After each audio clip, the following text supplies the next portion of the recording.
Round one, fight!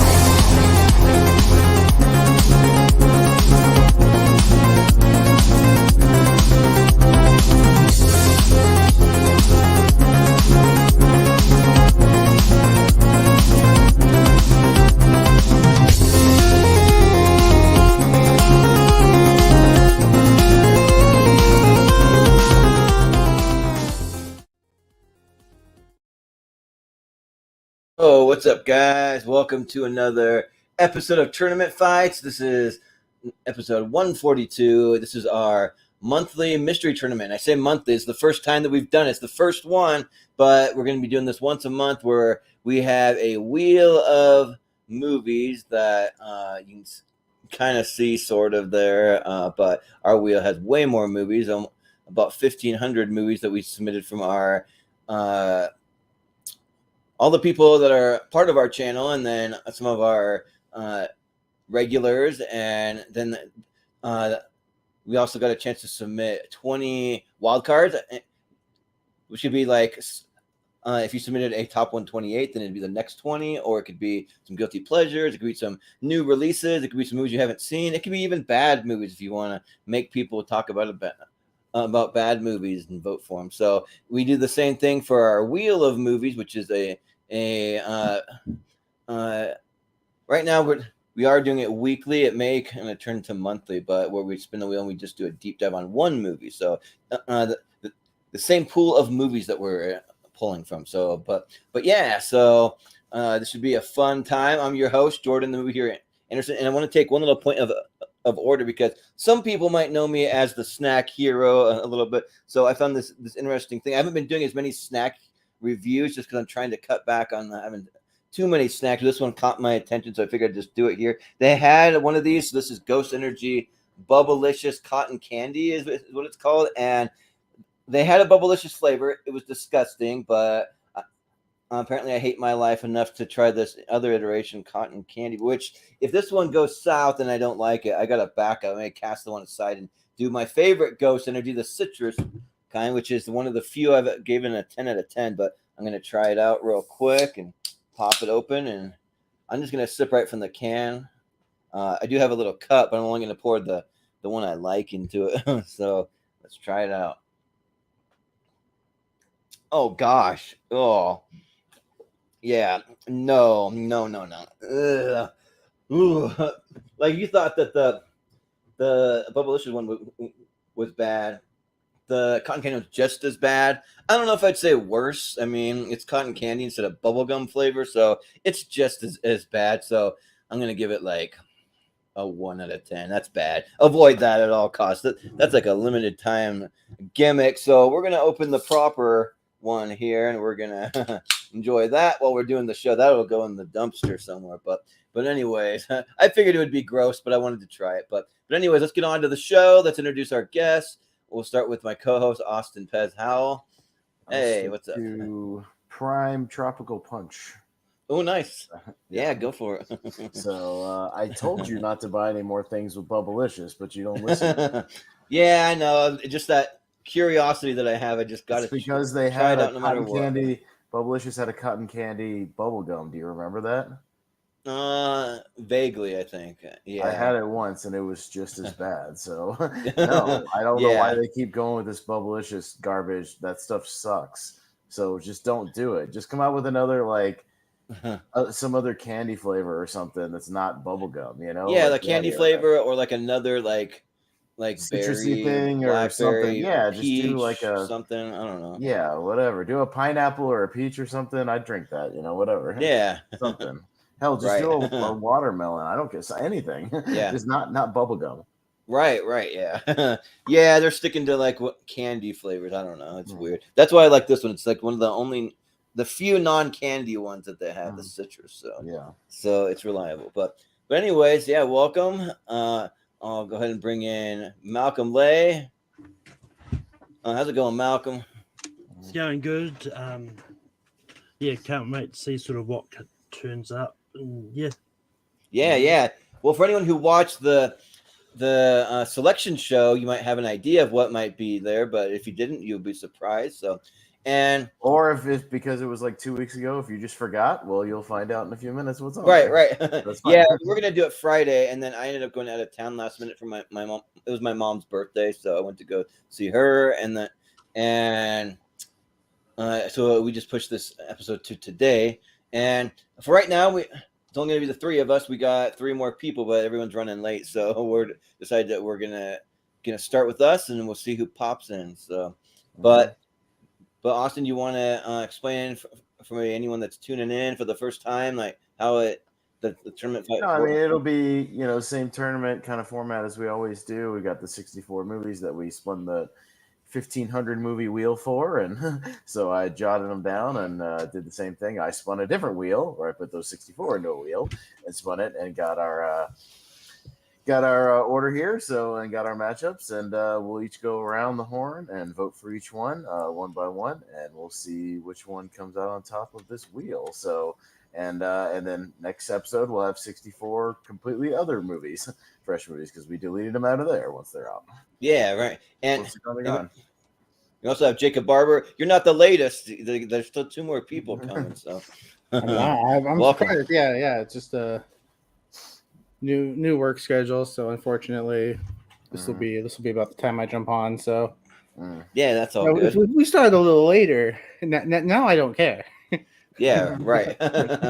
Yeah, usually I'm like running late. I was like 5 minutes late, but tonight, but not too bad. So, so yeah, but yeah, so we'll just bring up the bracket and we'll jump into it. So, got the bracket here, and since we might kind of have a long one ahead of us tonight, I got a little intro. We'll go with a little short one. So let's do this.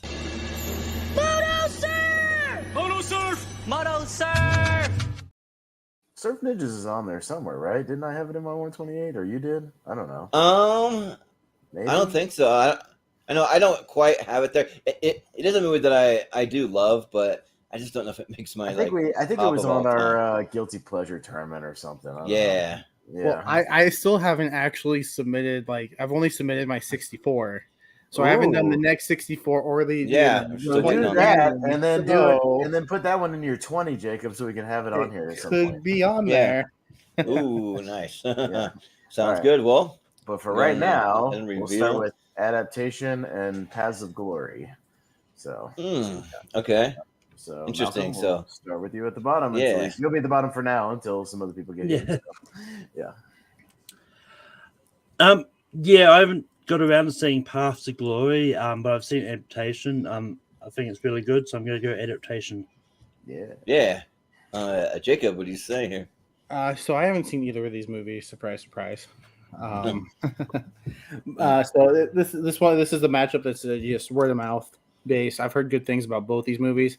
Obviously, they're in people's 128s. People like them, and so and now it's like, well, we gotta do the logic. We gotta do it. If both of these were in front of me, which one would I choose to watch?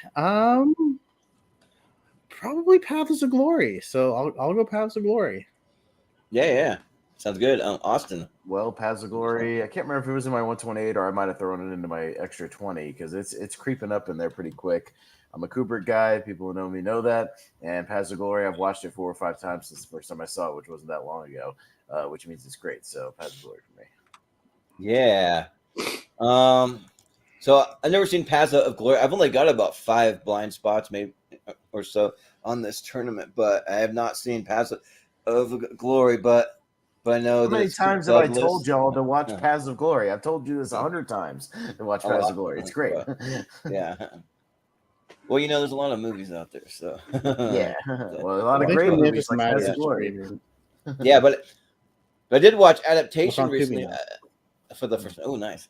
But yeah, I watched adaptation for the first time, and I didn't really like it that much. I thought that it was weird. It's like Nick Cage playing a dual role, but they're like really weird, like kind of quirky, eccentric characters that he's playing, and then he's writing a book about flowers, and it's just nothing that really appeals all that much to me. Like it's pretty artsy, and I feel like I need to get around to watching Paths of Glory because I feel like I'd watch that or that I enjoy that way more because it's it's a war movie, so and I love war movies, even old school ones. So yeah, I'll vote Paths of Glory. Yeah. And Jacob, you know where you can find Paths of Glory? On the world's greatest streaming service. Yeah, I just Tubi. looked it up because I think when you first started talking about it, it wasn't available anywhere to stream. Yeah, and then now it yeah, is. now it's available on Tubi. So yeah. Yeah, boy. All right. Yeah, and also, I'll just shout out real quick. We got Brian tuning in as always. We'll see. Was texting me beforehand. He seemed pretty interested. He's wondering if any of his movies show up, which I'm sure some will, because Brian did submit a 128. And then also Sarah's here, so we got some of our usual people tuning in. I will say there are former winners in this tournament. That's for sure. So yeah. But Jacob, you'll be up for, and I'm pretty sure I know where you're going to go with this, even though you like both these movies. I do, yeah. Beauty and the Beast, 2017 versus Finding Neverland. Yeah, I enjoy both these movies, and I think Beauty and the Beast is just outside my 128. It's close because I do like it. It's nowhere near the original, but when the original is that good, it's hard to it's hard to get to that level. But Finding Neverland, yeah, it's in my top 10. This is a movie that was from my list, and I think Johnny Depp, Kate Winslet give great performances. I love the interaction between Johnny Depp and the kids. The play itself when they get to the end at the emotion, and oh man, I could gush about this movie, but I will just give it my vote and move on. Mm-hmm. Sure. Sounds good. Austin. Yeah, Beauty and the Beast is one of the Disney remakes I don't hate. I think it's okay. And I think there's some interesting casting choices and stuff. But yeah, I think I watched Finding Neverland for one of our shows, Jacob, because you were high on it. And yeah, I really enjoyed it. And it makes for a great double feature with Saving Mr. Banks, I think. I think they both had kind of a similar vibe, and kind of a similar period piece sort of thing. And, they kind of mesh well together. So I kind of like the vibe that it had. I'll go Finding Neverland. Yeah, and then Brian says that Finding Neverland is a blind spot for him, but Beauty and the Beast is his second favorite live action remake. So yeah, and actually, like, I haven't really decided what my favorite live action remake is, but it might be Beauty and the Beast possibly. Like, there's a couple that are up there, that and Jungle Book, Cinderella, Aladdin. Those are some of like the better ones for me. But and a lot of people complain that. They complain about like Emma Stone singing, like, you're not going to be as good as the original. I forget who sings it for Belle, but Emma Watson. Well, yeah, I know Emma Watson. I'm just thinking of the original. Like, I can't remember. What's her name? Paige. I always want to say Paige O'Hara. Yeah. I always want to say name mess up. I was want to say Jodie Benson, but that's Ariel. So, but. I thought that it was pretty good casting. Like, I actually liked Emma Watson. I liked Luke Evans playing Gaston. I liked Josh Gad playing LeFou. I thought that the casting fit really well. Even Dan Stevens doing the Beast, like, all that worked for me. So, and Finding Neverland, for some reason, like, it is good. I do like it, but it just wasn't quite on the level of like a Saving Mr. Banks for me. That one just resonated with me a lot more than this one really did. So I got to go Beauty and the Beast. But and Malcolm, what do you say? Yeah, I mean, I do. I also enjoyed the Beauty and the Beast remake. I think it's here because it's on my 128. I can't quite remember. Probably. I mean, it might be on a few lists, to be honest. Might be on but Brian's I too, really do enjoy Finding Neverland, though, so I'm going to Finding Neverland. Yeah. All right, Finding the first round, Jacob. I just wanted one of my movies to. I know there's a few of mine from my list, and I just wanted one of them to make it out of the. Yeah. All right. Yeah. Got Dangerous Minds with Michelle Pfeiffer and Grandma's Boy. Which I'm not sure who has either one of these on their list. Dangerous Minds, I think, is on Wolfman's top movies. Oh yeah. And then Grandma's Boy might be one of Brian's or something. But I do like. Oh yeah. Yeah, yeah. I'm a first. Yeah, I haven't seen Dangerous Minds. It's one of the many '90s. The white lady comes into the hood school and saves the hood. But I've seen 1,000 of those movies. But I'm gonna vote for Grandma's Boy because it's a really great comedy. So, yeah. Yeah. Yeah, I've seen Dangerous Minds, but it was like back like close to when it was released. I don't think I caught it in theaters, but I caught it like right when it came on to probably VHS back in the day. But it was fine. Like, I mean, I thought it was all right. I enjoyed the music. I'm a big fan of like some of the Gangster's Paradise and like some of the old school rap and stuff. But yeah, Grandma's Boy is a lot of fun. Like I think that it's a really fun cast, a really cool premise. You got some fun cameos that pop up, like besides like just like some of the like Adam Sandler's side crew. Like it's kind of like all the side crew, but like none of the like main players except for a few cameos. I think that you get a Rob Schneider cameo in there. You get like a David Spade in there, like just for a quick second. You even get a Jonah Hill. He pops up for a second in it. So I mean, so it's a fun time and about just people making video games, which sounds cool. So because I would like to do that if I had a little more knowledge, like on the technical side of things. I think I could see myself having fun with that as a career. So I'll go Grandma's Boy. Malcolm, what do you say? So we're talking about the Grandma's Boy movie from 1922, right? I don't know. Is there one? There actually is one. I mean, found that out by googling, but Nice. yeah, I haven't seen Dangerous Minds, but I've seen Grandma's Boy. I don't like it, so I'm voting Dangerous Minds. Yeah. Well, Jacob, what do you say here?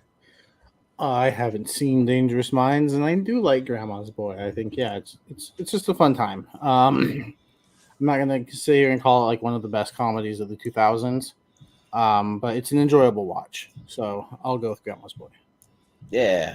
Well, and I think it's one of several movies tonight, Jacob, that features Kevin Nash. Yeah. See if you can do the Kevin Nash counter tonight. I think there's three movies that have Kevin Nash tonight. Oh wow. Interesting. So the Kevin Nash. That one. Yeah. Yeah. Django Unchained and Road to Perdition. All right. I know Steven wishes he was here for Road to Perdition. I think that's on his list. Yeah, right. Yeah. Be late, should they? No. Yeah. Yeah. But yeah, I'm up first. Yeah, I really like both of these. I think Road to Perdition is really good. I really like Tom Hanks kind of playing almost like a sort of villainous role, but not totally, because he still wants to be a good father to his son and that type of thing. And it's a young Tyler Hoechlin, I think, or however you say his name. But yeah, Django is an all timer. Like it's one that always goes far in these tournaments, as it should, because it's just like, for a Western, like it's a near masterpiece. Like it's not quite my favorite Tarantino, but it's up there. It's probably top like 3 probably. So yeah, I'll go Django. Malcolm, what do you say? Yeah, I like Road to Perdition. It's a good movie, but I just like Django Unchained more, so I'm going to go Django Unchained. Yeah. Jacob, what do you say? Road to Perdition is a blind spot of mine. I want to see it. And I think it's streaming. It's either on Max or one of those. But yeah, Django is a movie that gets better every time I watch it. It's crept up fast, and it's now in my top 10. I love this movie. I think the performances are all great. I think Leonardo should have won the Oscar for this, but whatever. We all make mistakes, including the Oscars. So yeah, I'm gonna go Django pretty easily here.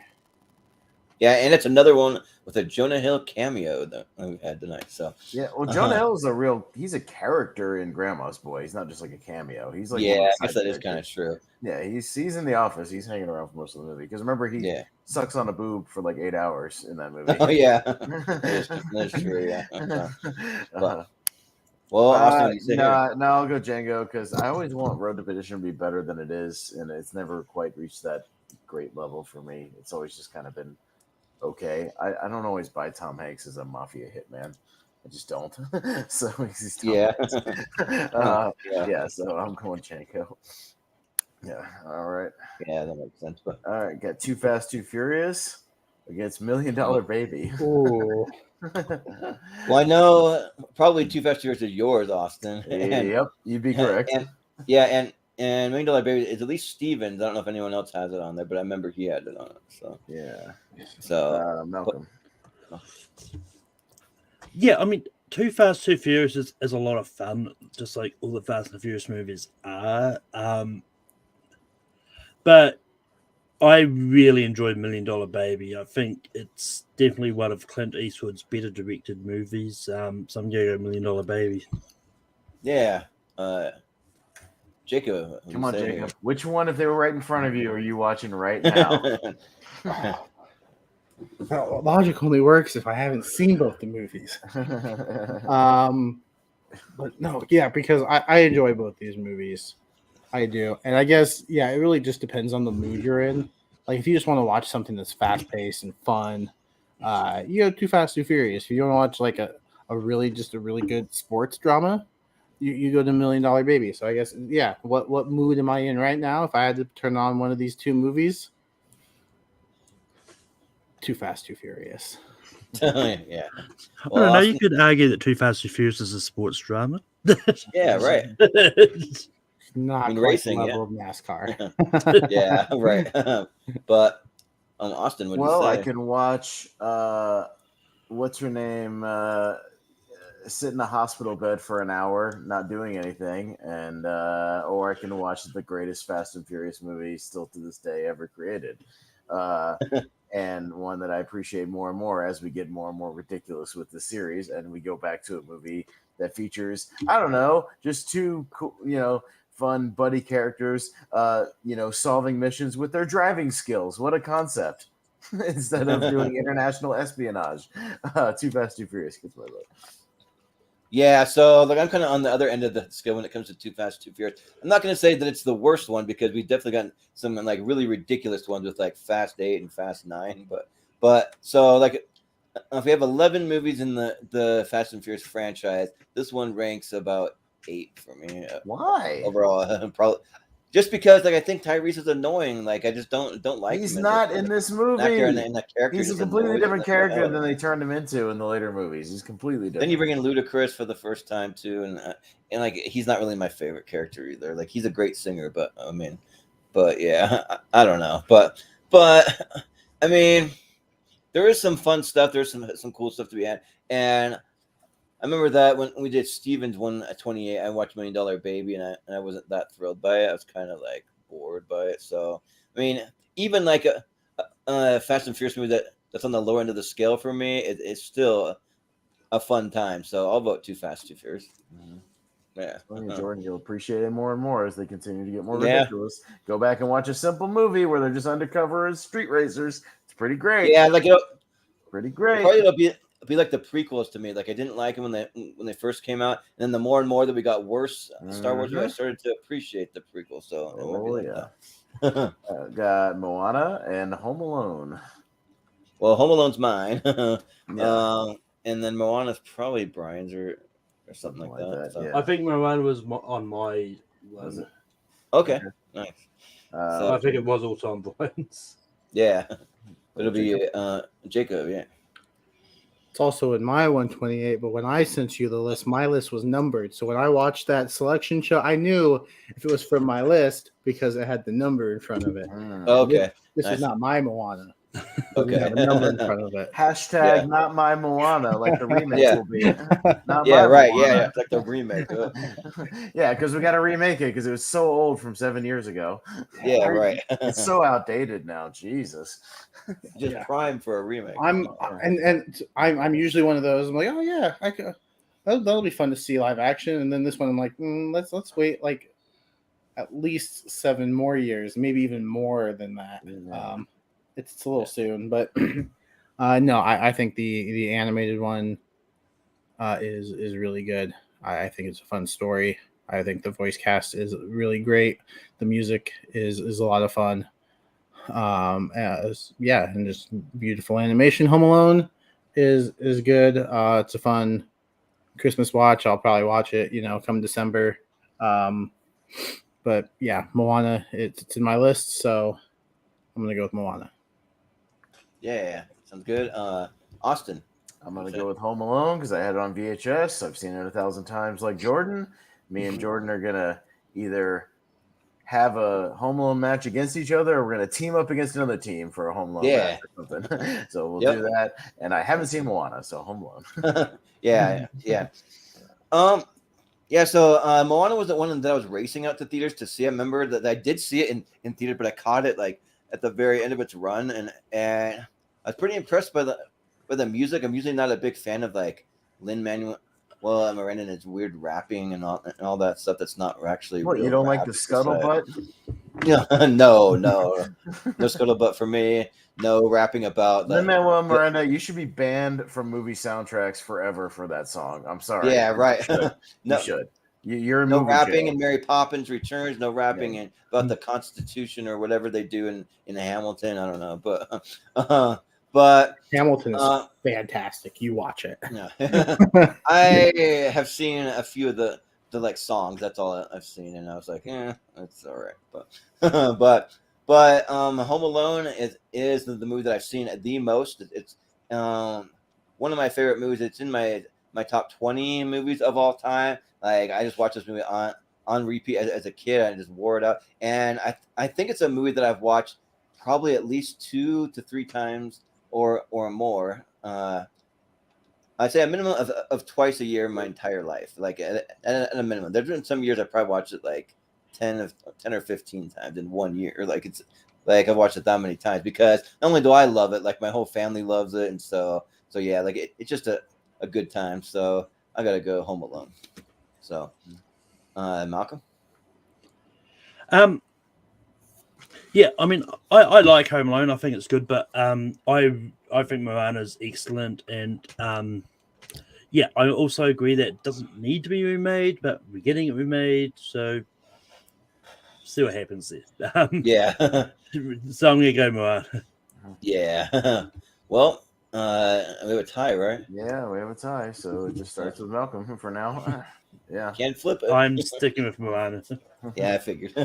Home Alone can't catch a break in these tournaments. I know, I can't. Austin, you say you haven't. I think Moana is one of these later Disney movies that you get some enjoyment out of. Yeah. I don't think you're gonna write home about it, but I don't think you're gonna be like, oh, that was like it's not on the Frozen level. I think for you. So even I like the music from it, and I'm not a big. We got two of these panelists' favorite movie: Billy Madison versus Glengarry Glen Ross. Yeah. All right. I'm up first. So Billy Madison, let's go. All right, Jordan, you're voting for Billy Madison, and Jacob and Malcolm are not. So we have a tie, and it goes to Jacob. All right, what do we got? Yeah. I'm just predicting exactly how this will go. I'm just speeding it up. Yeah, right. So. Just speed it up. Yeah, we can just go to Jacob for the. All right, Jacob, we're just going to you for the tiebreaker. So what are you putting through? I have to go with the movie that I haven't seen. Because I do not like Billy Madison. I do not like this movie. I'm going with Chris. Where are you? You're late. Get in here. Well, I just expedited the process, so there you go. Okay, so we need at least someone who likes it. I think. I mean, depending. Look, I think might be kind of neutral on it, but I mean, I don't hate Billy Madison. You hate it. Come on, you've said that. Yeah. You said you can't stand this movie. You said that before. You said it, yeah. I've never said I can't stand it. Yeah. Oh, yeah. Muppets Take Manhattan versus Kindergarten Cop. All right. Jordan.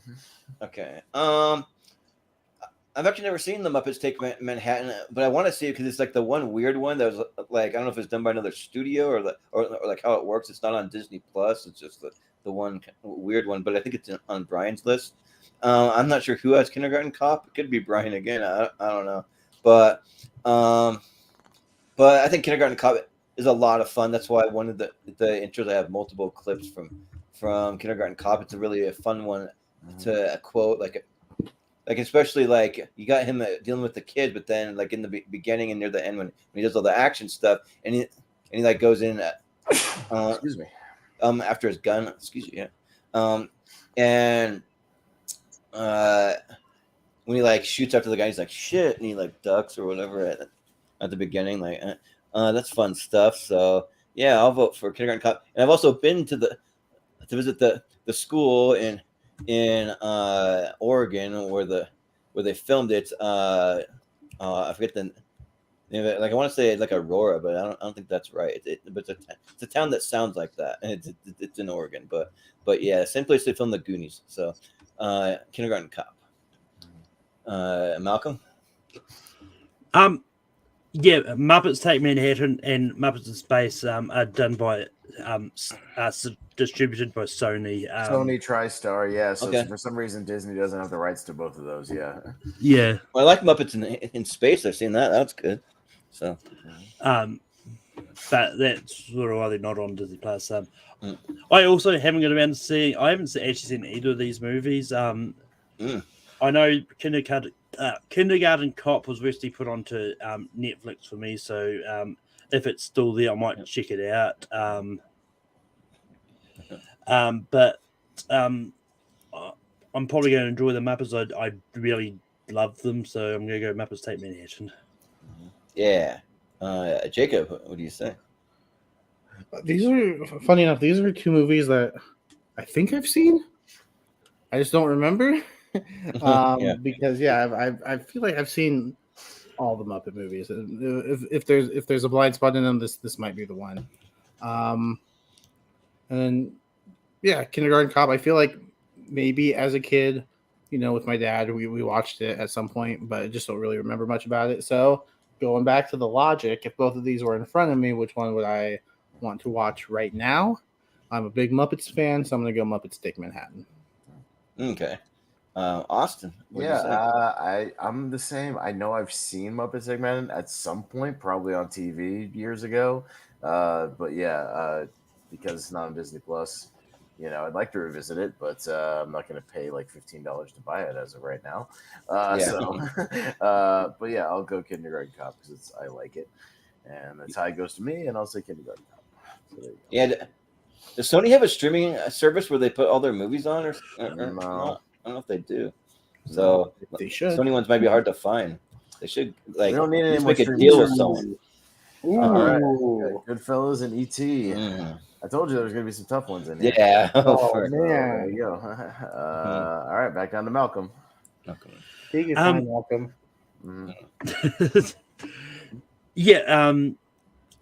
I think it is good, but I really love Goodfellas, so I'm going to go Goodfellas. I said, take your time, Malcolm. Yeah, right. So sorry. I'm feeling already. These are two really good movies. Well, how much time do you need, Yeah. Jacob? It's tournament fights. Let's go. Make it snappy.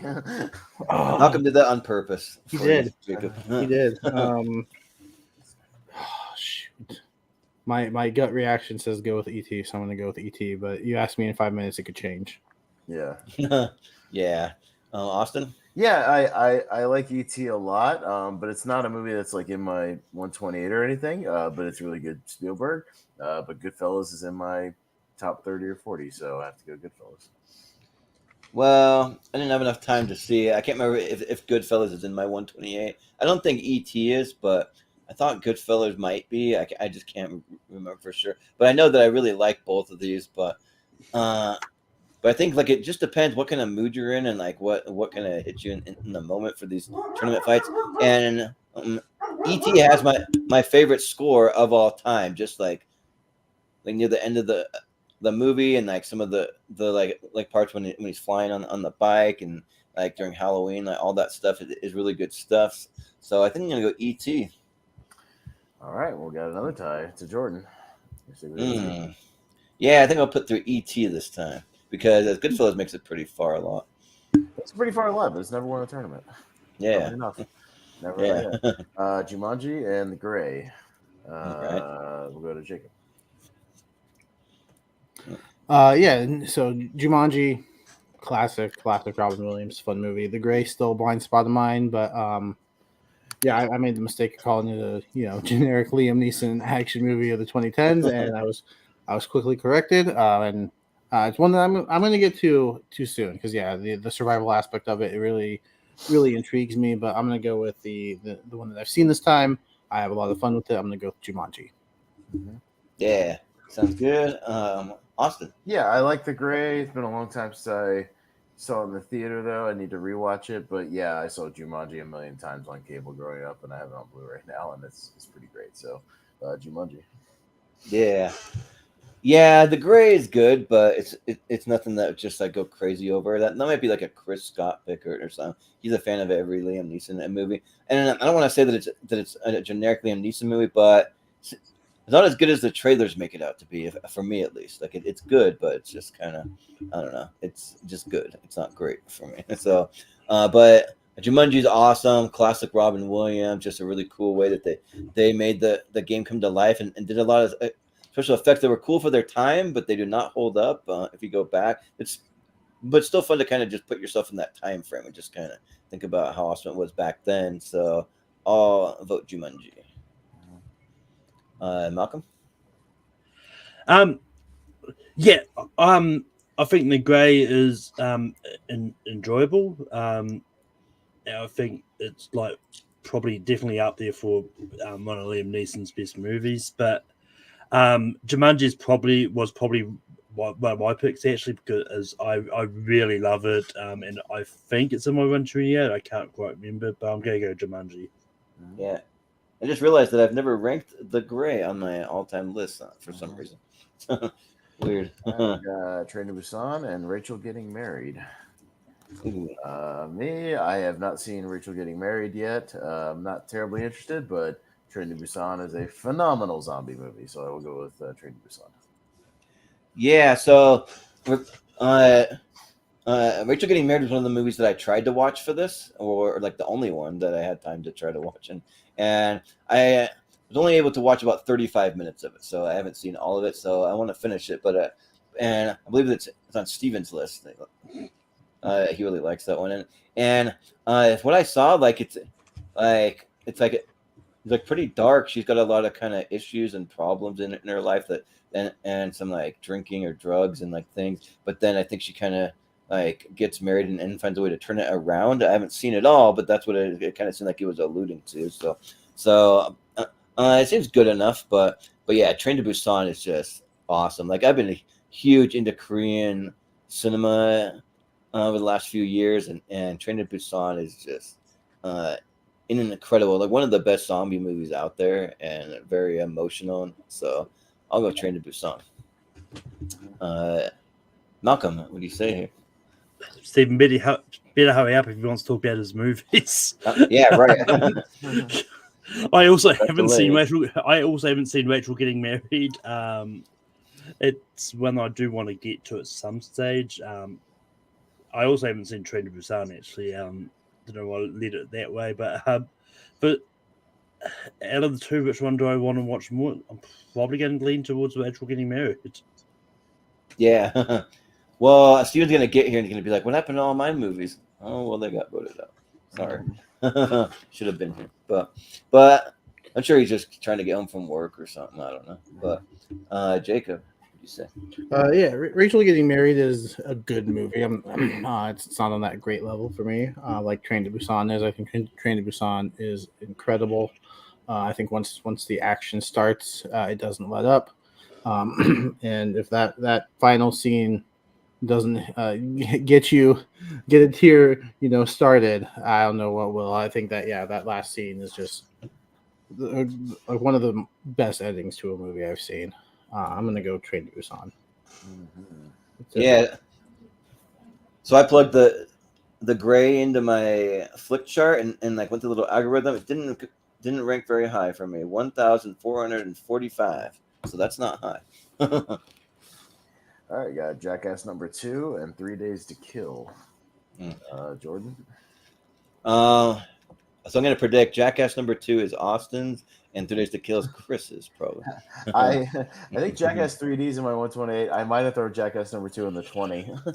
I think Brian has at least one Jackass movie on his list too. Yeah, that might be Brian. Maybe. Yeah. Yeah. Yeah, like I've talked about it before that like me and Chris, I wish Chris was here to maybe like have something to say about it. But we went to go see this movie together, and like he was like ranting and raving about it. I thought it was very generic. I can't even remember the main like tall blonde chick that he's running around doing some spy missions or something with, but it's not that great. It's not done very well. Kind of poorly written, if you ask me. But I love me some Jackass movies. I think all of them are a ton of fun, and I've been even watching. Johnny Knoxville has a new show where they like prank people. It's almost like the now I'm like spacing on on the name of it. The one with Mark Cuban where they come in and like pitch all their product ideas. Shark Tank? Yeah, Shark Tank. It's like Shark Tanks, but with like pranks. They call it something to do with like Shark prank. revenge. Yeah, and they come in with like revenge ideas, and then there's a panelist where they have to decide. It's like Eric Andre and Johnny Knoxville, and I forget it's for some reason Gabri Sidibe for some reason, but they have to decide if they want to actually take on the prank and actually do it. So it's fun, but Jackass is even better than that. The way that they do it, there's good chemistry between the crew, and it's fun. So yeah, I'll go Jackass. Malcolm, what do you say? Yeah, I mean, I'm not a big fan of Jackass in general. Like, I haven't seen the movies. But just I've not even heard of the movie 3 Days to Kill. But just looking at the cast list, it's got Amber Heard in it, so I'm going to vote. I'm going to go out of character and vote Jackass number 2. Yeah, maybe that's who I was thinking of, the chick he's running around with. Yeah, I don't blame you for not wanting to remember her name. Yeah, right. Like, she's very forgettable. But Jacob, what do you say? I haven't seen 3 Days to Kill either. Haven't really heard much about it. Yeah, the Jackass movies, they're fun. Yeah, so I can have a good time watching them. So let's go with Jackass number 2. Yeah, sounds good. A clean sweep for Jackass, right? Or do you vote Austin? Nope, not yet. Okay, but I imagine it will be. Well, no, it will be because I know I've seen 3 Days to Kill at some point. I remember nothing about it, like nothing at all. I get it confused with that Russell Crowe movie where he's doing like a prison break. I don't know. I can't remember. Oh, yeah, the next 3 days, or yeah, I get it confused with that movie. That was way better than So, but yeah, Jackass. I love Jackass. So yeah, Jackass for me. So there you yeah. go. All right. 3 Days to Kill is 27% on Rotten Tomatoes. Yeah. Yeah. Oh, Captain America: The Winter Soldier and the Lion King. Come on. I told you guys there would be some tough ones. So, all right, Malcolm. Funnily enough, this is actually pretty easy for me. Like, I like the MCU in general. Like, there's not really MCU movie I don't like. Winter Soldier is good. I don't like it as much as the other ones. Like, I think I actually enjoy First Avenger over Winter Soldier. But Lion King is an all timer for me, and it's just one of the greatest anime movies of all time. So I'm going to go Lion King. Yeah, sounds good. Jacob, what do you got? Yeah, as of right now, Lion King is my favorite animated movie of all time. I say as of right now because if you've heard me rave about Spider-Verse, then you know. What's going to happen is, Jacob, when it comes out on Blu-ray or whatever, you're going to have to watch both those movies in the same afternoon and just make a decision. You know that, I'm right? going to, yeah. Like, you're going to literally have to watch both of them back to back. You're going to have to watch Lion King, then you're going to have to watch Spider-Verse and decide which one's better. So, yeah, because if you want to hear Jacob rave about Spider-Verse, he was on mention. Well, and Battleground Casual. So yeah, raved about it all weekend. But I also and it's still, as of right now, playing in the theater up the street. He might go see it again. I almost did yesterday. And if I don't tomorrow or Thursday, I won't have a chance because Elemental takes its place this weekend. Oh, dang. But I'll go see that one too. Like, how did the theater stuff quick lately? Come on. Well, it's a one screen. He's got a one screen little small theater, like 10 minutes up the road that you can walk to. So I have a real movie theater, but it's like a 20-minute car ride. Yeah. So, okay. Yeah, and that one just doesn't fit with my schedule because I have to ride the bus. Whatever. But no, I also really enjoy Winter Soldier. If it's not in my 64, it's really close. So like, I'm disappointed that I can't vote for both of these. But I am going to give my vote to the Lion King. Okay. Yeah. Austin. Yeah, no, I mean, I had Lion King growing up. It's definitely up there. I think just for diversity's sake, I'll just vote Captain America: The Winter Soldier on this one. Give it a chance. We'll see what happens. Yeah.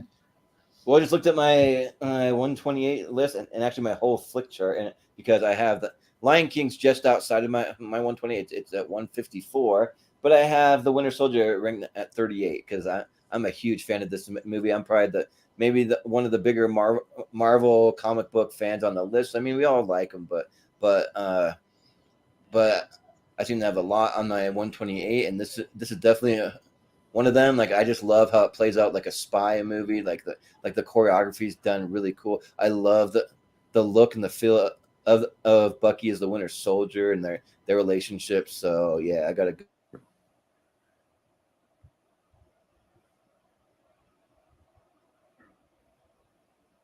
Did he freeze or did I freeze? I think it was Jordan that first. Okay, well, he's going. I mean, on my end, everyone went silent. Like, oh did no, I I was making freeze? sure. I was like, shoot, is it me? No, I goof sometimes, but no, he's one for Winter Soldiers. We have a tie, and it goes to Malcolm. So. I'm gonna go Lion King. Okay, all right, sounds good. We'll wait for him to unfreeze, but I'll go ahead and move on to the next one. I got worried. Yeah, he's messaging in the chat. Oh, they unplugged his. They might have hit the cord on the internet again. So it might take. I know if it's like mine, when you have to reset the modem, the modem takes longer than a computer to reset. It takes my modem takes at least 5 minutes to reset when it gets unplugged. So that's okay. But I've got control of the bracket, so it's okay. So we'll keep it going. Hey, no ties. No ties for at least a little bit. We'll see. Hopefully none of Jordan's favorite movies. All right, yeah, we'll go quick. Okay, Looper versus Attack of the Clones. Malcolm. Or no, I'm sorry, Jacob. So I like the prequels. I think there's fun to be had in all of them. But Looper was such a surprise. I didn't really know anything about it going in, and yeah, it's one of my favorite movies. I don't know if it's in my 128. If it's not, it's really close. I think Bruce Willis and what's his name? Joseph Gordon-Levitt. Incredible. So I'm gonna go with Looper. I'm going with Looper because episode 2 is the worst prequel. All right, Malcolm. Yeah, I mean, I'm not the biggest fan of Looper, as I've said many of things, but I do like it a little bit more than Attack of the Clones. So Looper. Okay. Gosh dang, freaking nieces and or no, they're my cousins out there having like a massive party with like 30 people, and they unplugged the internet. Anyways, we've all voted, so go ahead, George. All right. Episode 1 and Looper. No, episode 2 and Looper. 2. Oh, it's episode 2. Well, that makes it easier because I was gonna say it's tough, but yeah, because episode 2 is the worst. Episode 2 is the worst prequel. That's what I said. Yeah, So, yeah, for sure. It's the worst prequel. Like, he hates sand; it gets everywhere. It's coarse. Like, no thanks. And we'll go with Looper because it's awesome, and especially Joseph Gordon-Levitt. Shout out him; he was great. Yeah, but there's another Steven movie. Oh, Steven, you're missing it all. Castaway versus I Give It a Year. All right. Me first. I haven't seen I Give It a Year. I don't know what that is. It came up on the wheel. I don't know whose it is. Probably Richie's. So I'll vote Castaway. I'm trying to see if I give it a year's one of the ones that I watched. Does anyone know what that is? Good. You tell us. You're thinking if you watched it. It's got Anna Faris, Simon Baker, Rafe Spell, Rose Byrne. No, I've never seen it. Yeah. It's a one. Well, to be fair, Steven has a couple generic movies like this that are just kind of like they all kind of. No, it's one of Richie's movies, I think. Yeah, no, I'm pretty sure. I'm pretty sure Richie said in the comments when you're doing the prediction thing that it was his. It's his movie. Okay, yeah, I've never seen it, but so it's probably one of my like 5 blind spots that I have. So I'll vote Castaway because it's great and Tom Hanks knows how to carry a movie by himself, basically. So yeah, Castaway. Malcolm. I think Wilson was snubbed for a supporting actor Oscar. Yeah. Sure. I think Castaway is fine. I haven't seen it. I give it a year. I'll probably give it a year before I watch it. So I'm going to go Castaway. Yeah, sounds good. Jacob. Yeah, I'm looking up. I give it a year. There's some interesting people in it. Good cast. Here's the problem, though, Jacob. Directed by Dan Mazer, who I just looked up. His other 2 movies he directed: Dirty Grandpa, bad movie, and Jordan, Home Sweet Home Alone, the most recent one. Oh no, ew, Wolf. That's bad. Buzz, your girlfriend, Wolf. Yeah, right. But given the cast, in it. Given the cast and the people involved, I'm willing to give it a chance. But I've seen Castaway. I enjoy Castaway. I think Castaway is a good movie. I'm going to go with Castaway. Yeah. Well, I'll give that movie about a year, and then I'll probably watch it. I'll get around I mean, to it. the director I've given Deer also wrote like the likes of Bruno and Borash and stuff like that as well. Maybe you should stick to writing and not directing. All right, hey, Because hey, Jacob, Kevin Nash movie number 2, John Wick Hey, Hot there Fuzz. it is, number 2. versus Hot Fuzz. John Wick. I know there's another one in here somewhere. We'll see it. There's number 2. Yeah. So Jordan. Damn, this one's actually hard. Shoot. Yeah, because like Hot Fuzz, like that's the best of the Cornetto trilogy for me, and yeah, I just love the two characters. They went pretty far on our best movie duos tournament, so I love the Nicholas Angel. I think he's awesome, especially when they like gear up and he walks over there on the horse with the shotguns and all that. It's really cool. But John Wick, that movie's in my top 20. Actually, it's in my top 10. That number 1 and number 3 are. So yeah, these movies are just like near masterpieces for what they're doing with action and stuff and character development and building a world building. So I'll go John Wick. Malcolm. Justice for Hot Fuzz, who got taken out of the movie Joe's tournament by Beavis and Butthead, a TV Joe. Yeah, that is true. I'm gonna go Hot Fuzz. Beavis and Butthead beat him out. Yeah, but Jacob, what do you got? I saw the winner of that tournament. There needs to be justice for a lot. I was asleep. I haven't had a chance to rewatch it. Who won the duo tournament? Jan Silent Bob. Yep, James Silent Bob. I can see that. Best movie duo. Yeah, I can see that. yeah. But going up against Dom Toretto and Brian O'Connor for the finals, I was like, What? oh, that's a little weird. Get out of here. Exactly. Yeah. So when I say there Outta here. needs to be a lot of justice, I'm just saying. I didn't vote for him. I would go with John Wick and his dog over. Yeah. Yeah, right. Yeah. But Or I go John Wick and his gun over. Yeah. there you go. Or John John Wick Wick, and John Winston Wick over- chapter yeah. 4 and go with John Wick and Donnie Yen. Yeah. Yeah. I just watched that yesterday, and oh my goodness, that was an amazing movie. Right. But as far as the first one, I really love the first one too. I think this is one of those franchises that hasn't missed.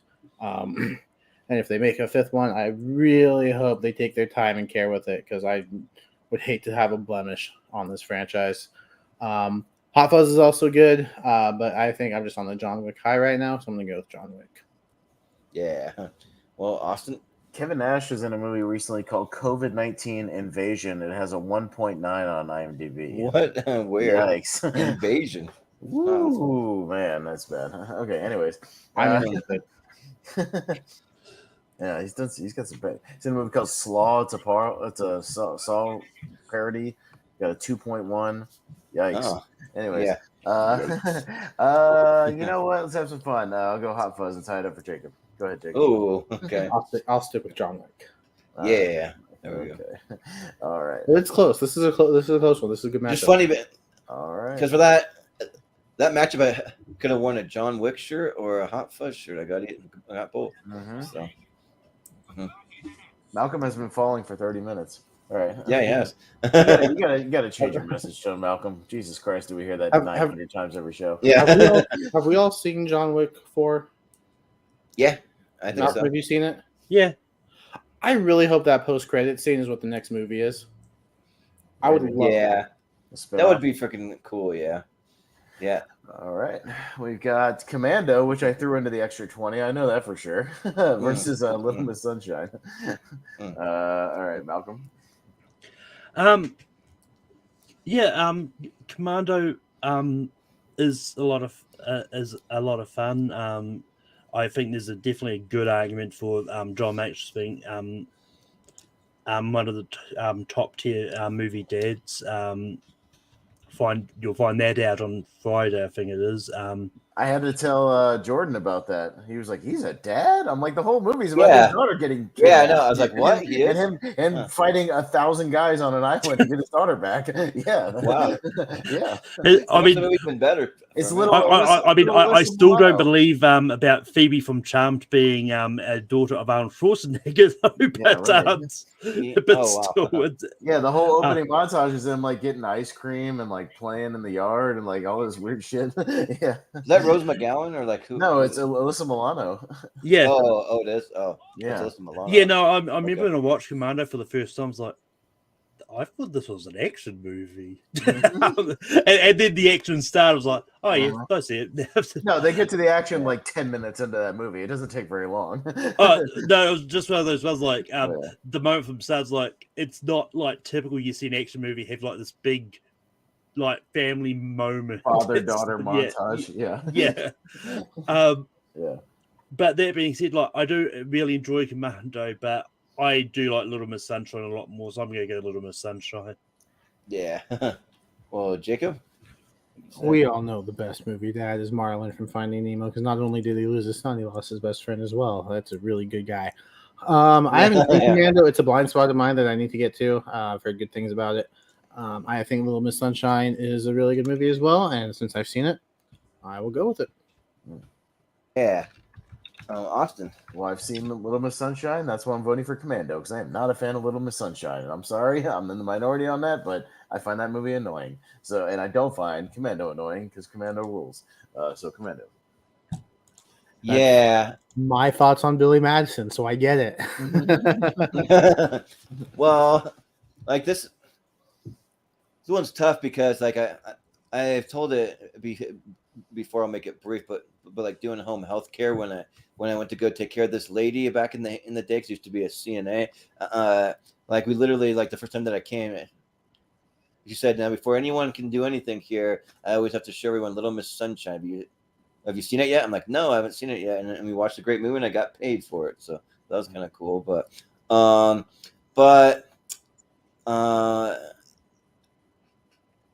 Commando though, like it's just Arnold giving like the best one-liners, like Sole. Remember when I said that I kill you last? I lied, or he drops him, or like saying that he eats green berets for breakfast. Like all these lines are like really cool. So, yeah, I mean, I just love Arnold, so I got to go Commando. Yeah. All right. Well, it's a tie to me, and I'm going to go Commando. Commando. As I am right now. You're going Commando? Like, we're gonna save that for the Patreon. Sorry, guys. Yeah, right. Austin That's going why- Commando. Why do you think you never know what's going on downstairs? You only see my Yeah. Nobody wears pants. All right. Yeah, nobody wears pants on the show. We're all pants. No, they're overrated. Spider-Man 2 versus Scary Movie. Mm. Jacob. Spider-Man 2 is a top 5 Spider-Man movie, and I dare anyone to say otherwise. If you watch Rankin, you'll understand that. Mhm. I think Scary Movie is a lot of fun too. I do. It's not a comedy that I've gone back to a lot, but I do enjoy it. Spider-Man 2 is a movie that I have gone back to quite a bit. I think Doc Ock is one of the top 3 villains in the Spider-Man universe, and Alfred Molina is just incredible. I'm gonna go with Spider-Man 2. Yeah, sounds good. Austin. Yeah, So- I like Scary Movie as well. It pairs really well with Scream. It does a lot of almost scene by scene kind of stuff. Same with Know What You Did Last Summer. It's a good movie.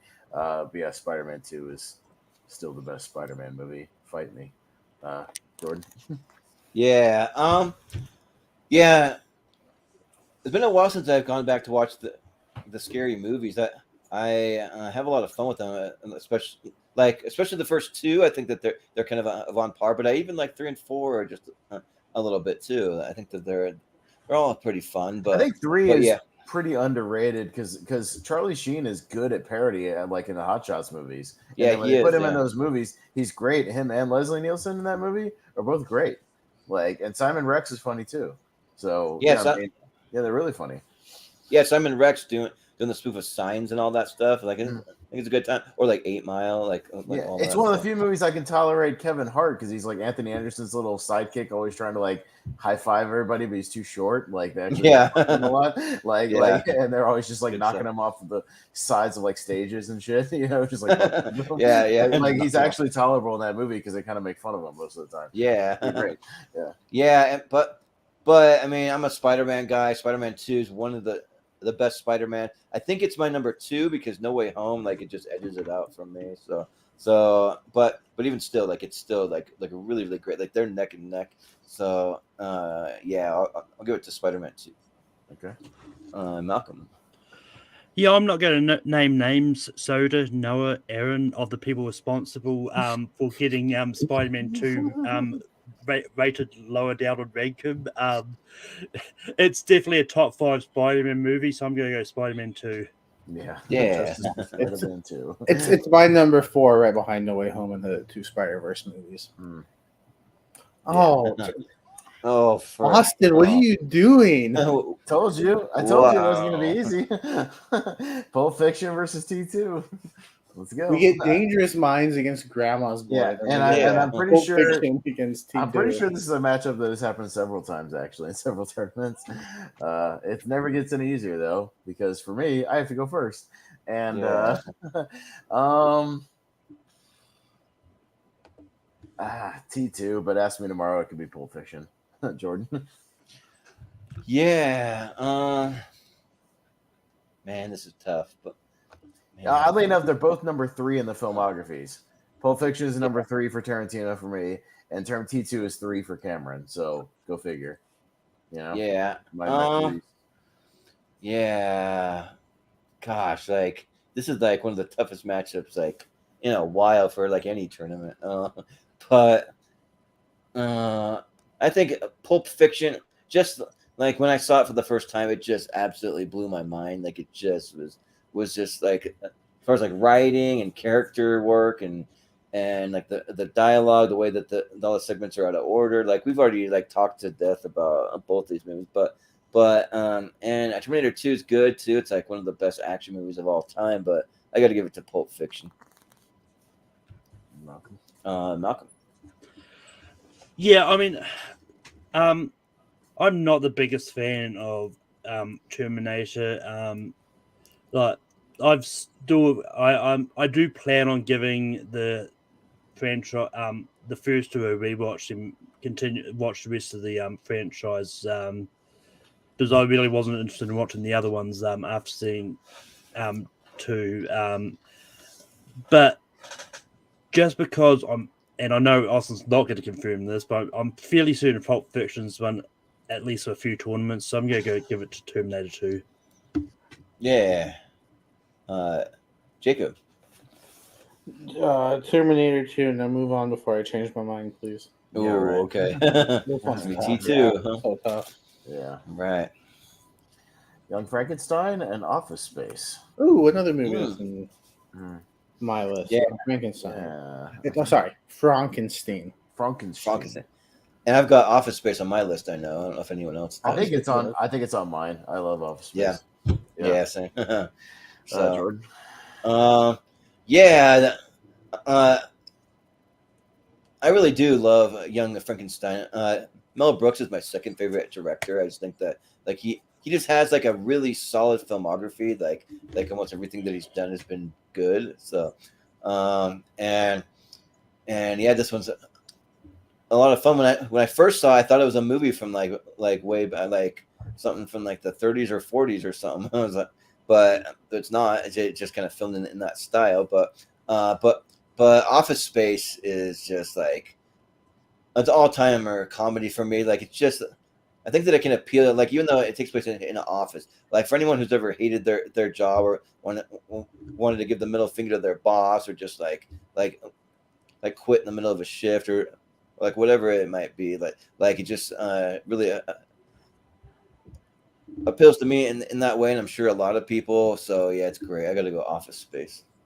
So, Malcolm, what do you say? Yeah, I mean, I'm fairly certain Young Frankenstein is one of the few Mel Brooks directed movies I've not seen. One of these days I'll actually get around to watching it. But Office Space is a lot of fun.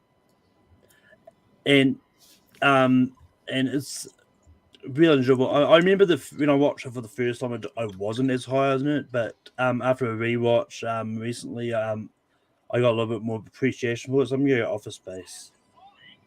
Yeah, I'm a big fan of everything Mike Judge has ever done, like literally everything. So, but Jacob, what do you say? Yeah, so I said it earlier. Young Frankenstein is on my list. I just looked it up. It's number 44 on my list. I really love this movie. I think it does the parody really, really well. I think Gene Wilder is incredible. Is my second favorite role of his behind Willy Wonka. And Office Space is really good too. I think it's either outside my 128 or just really low on my 128. But it is, yeah, it's really good, really funny. But I got to go with Young Frankenstein. Yeah, well, it'll be Austin. Yeah, sorry. It'll be Austin movie. It'll be Austin next. Yeah, right. Yeah, I like Young Frankenstein. It's probably like my third or fourth Mel Brooks movie. Blazing Saddles is my number one, and also with Gene Wilder, and he's great as the Waco Kid in that movie. But yeah, I'm a huge fan of Office Space. I even there's an unaired Battleground match that hasn't aired yet where I argued for it as the best comedy of the 90s strategically. So because I think there's an argument to be made there, because I think it just will never get old. It's a kind of a timeless movie at this point that anybody can relate to, no matter what job you've had or what boss you've had or anything. Really, you can relate to something in that movie no matter what you've done in your life. Yeah, I was really hoping they were going to do like a pseudo sequel to this during like COVID times and showing the Office on how they're dealing with like the COVID protocols and all. Working at home, like remote work. Yeah. It's like that would have been cool. Yeah, I always thought Waiting was kind of like the spiritual sequel to Office Space, just in the restaurant environment. The food industry. Oh yeah. Because it's basically Office Space for the food industry. But I gotta go Office Space. I love that movie. So not surprised. Yeah. We need to do, though, speaking of Young Frankenstein, a couple of these movies, a straight up like parody or like satire tournament, like just straight up, like all we should, satire movies and just throw them all in here. We had kind of a pseudo one with the punctuation because there were so many parody movies with punctuation in the title. Yeah. But we might do one eventually. I've got a list ready to go for that if we do. Totally. No, I maybe the next time a parody movie or something comes out in theaters, we'll tie it in or something. Yeah, we'll just see if other than The Blackening. The Blackening. I don't. Yeah, whatever. Yeah, who knows about that? Yeah, Goldfinger and Tremors. All right, Malcolm. I've a lot of the Bond movies are actually blind spots to me, and Goldfinger is one of them that I haven't got around to seeing. I completely missed the chance to watch all the Bond movies, and they're all on Amazon Prime. They've recently been taken off. But so by default, I'm going to go Tremors, and I actually really do like it. Yeah. I think this is Austin with Tremors and me with Goldfinger because I'm a big Goldfinger fan. Yeah. But Jacob, we got one person that's kind of late to the game, but he's here. What's up, Chris? Hey guys, sorry about that. No worries. Welcome. So we're just voting on Tremors and Goldfinger, but we'll come back around to you. We're on Jacob. So, sounds good. I hear nature, so I have no idea what sounds I'm going to hear or anything in the background. But it'd be really great if you got attacked by a cocaine bear right now. Right? Yeah. Or like a homeless man came running out of the bushes or something. I'm going to eat you. But Jacob, what do you think? Better a cocaine bear than a meth gator, am I right? Right. Basically. This one's actually really tough because I rewatched Goldfinger. Austin and I were going to do a James Bond episode that's been since pushed back for just. Maybe we'll just get to it next year. I don't know. Yeah. We said we were going to do it, and then we just found other topics, and and it's been pushed back, and now we've got shows planned through. By the time we get to it, they'll be casting the next Bond, and which well, and Gold. So I rewatched Goldfinger, and if it's not in my 128 now, it's really close. And I recently watched Tremors for the first time because again, Austin and I were doing a show. I think we ranked their top 10. Yeah, so I ranked Austin's top 10. And of course, Tremors is in his top 10. I'm sure he was going to tell you guys that again. I don't have to tell anybody at this point. It's just a given. Everybody knows. Right. Yeah. And it was really good. So this one's actually really tough. So I think I just got to go like. It's that logic. If both of these movies were in front of me right now, which one would I watch? Probably that like 90-minute runtime is giving the edge to Tremors. Why do you think I've seen that movie that many times? Because it's a really tight, entertaining 90 minutes, Jacob. You can't fly. Shout out to Reba, who I don't think gets talked about enough for that movie. She's awesome. Great. Yeah, she's great. Yeah. Well, Austin, just move on. You know what I'm voting for. All right, Jordan. Goldfinger. No. Yeah, I like Goldfinger, but come on, my number 2 movie of all time, please. Yeah, exactly. Yeah, well, so like I do have Goldfinger in my 128, but Tremors is just slowly like inching its way there because I was putting together some clips for the Seen and Heard movie trivia, and spoiler alert, one of the quote section was a quote from Tremors, and I was looking for the quote. I started watching a few clips from the movie, and then before I knew it, I was like, this movie's so damn good that I'm just gonna watch the whole thing. This movie's awesome. So I rewatched it, and yeah, this movie's really, really good, and it just works like so well. Like, just has like a really fun kind of gritty tone, and like some of the character actors, like a Fred Ward or Michael Gross, are just a lot of fun. And yeah, like I think like it just all depends on the mood that you're in, because like what happened with me, I was doing a Bond rewatch, and I watched all the Sean Connery ones, and then I forget there's one other one with like one other guy. I forget the Bond that pops up at like right after that. Then it gets in, the George Lazenby. Then it gets into what's his name? The guy with the like did the most Bonds. Yeah, Roger Moore. Roger Moore. And like I was a little kind of like oh, I haven't heard great things, so we'll take a little break and come back to it. So I'm a little pause on my Bond watch, but I'll get back to it. But yeah, I think here I'll go to Tremors. Like, yeah, it's just a fun time.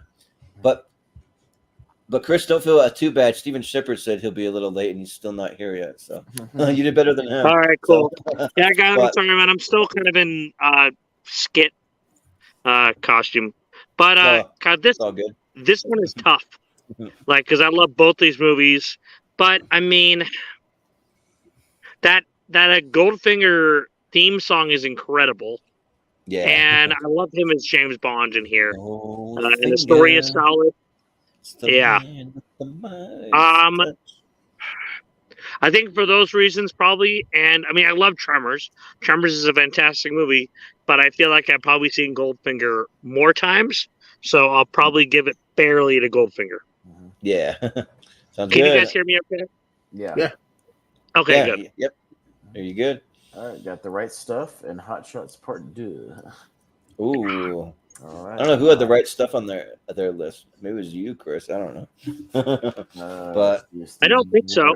Oh, not right stuff. I think it was Steven. Yeah, it might have been Steven. But Jacob? And then Hot Shots, I think it's on mine. I think. No, but you said Jacob first? Mm-hmm. Yeah. What do you got? Yeah, so these are two movies that I haven't seen. And I really don't hear much about them. They're not like the most talked about movies, I think. So the Hot Shots poster looks cooler, so let's go with that one.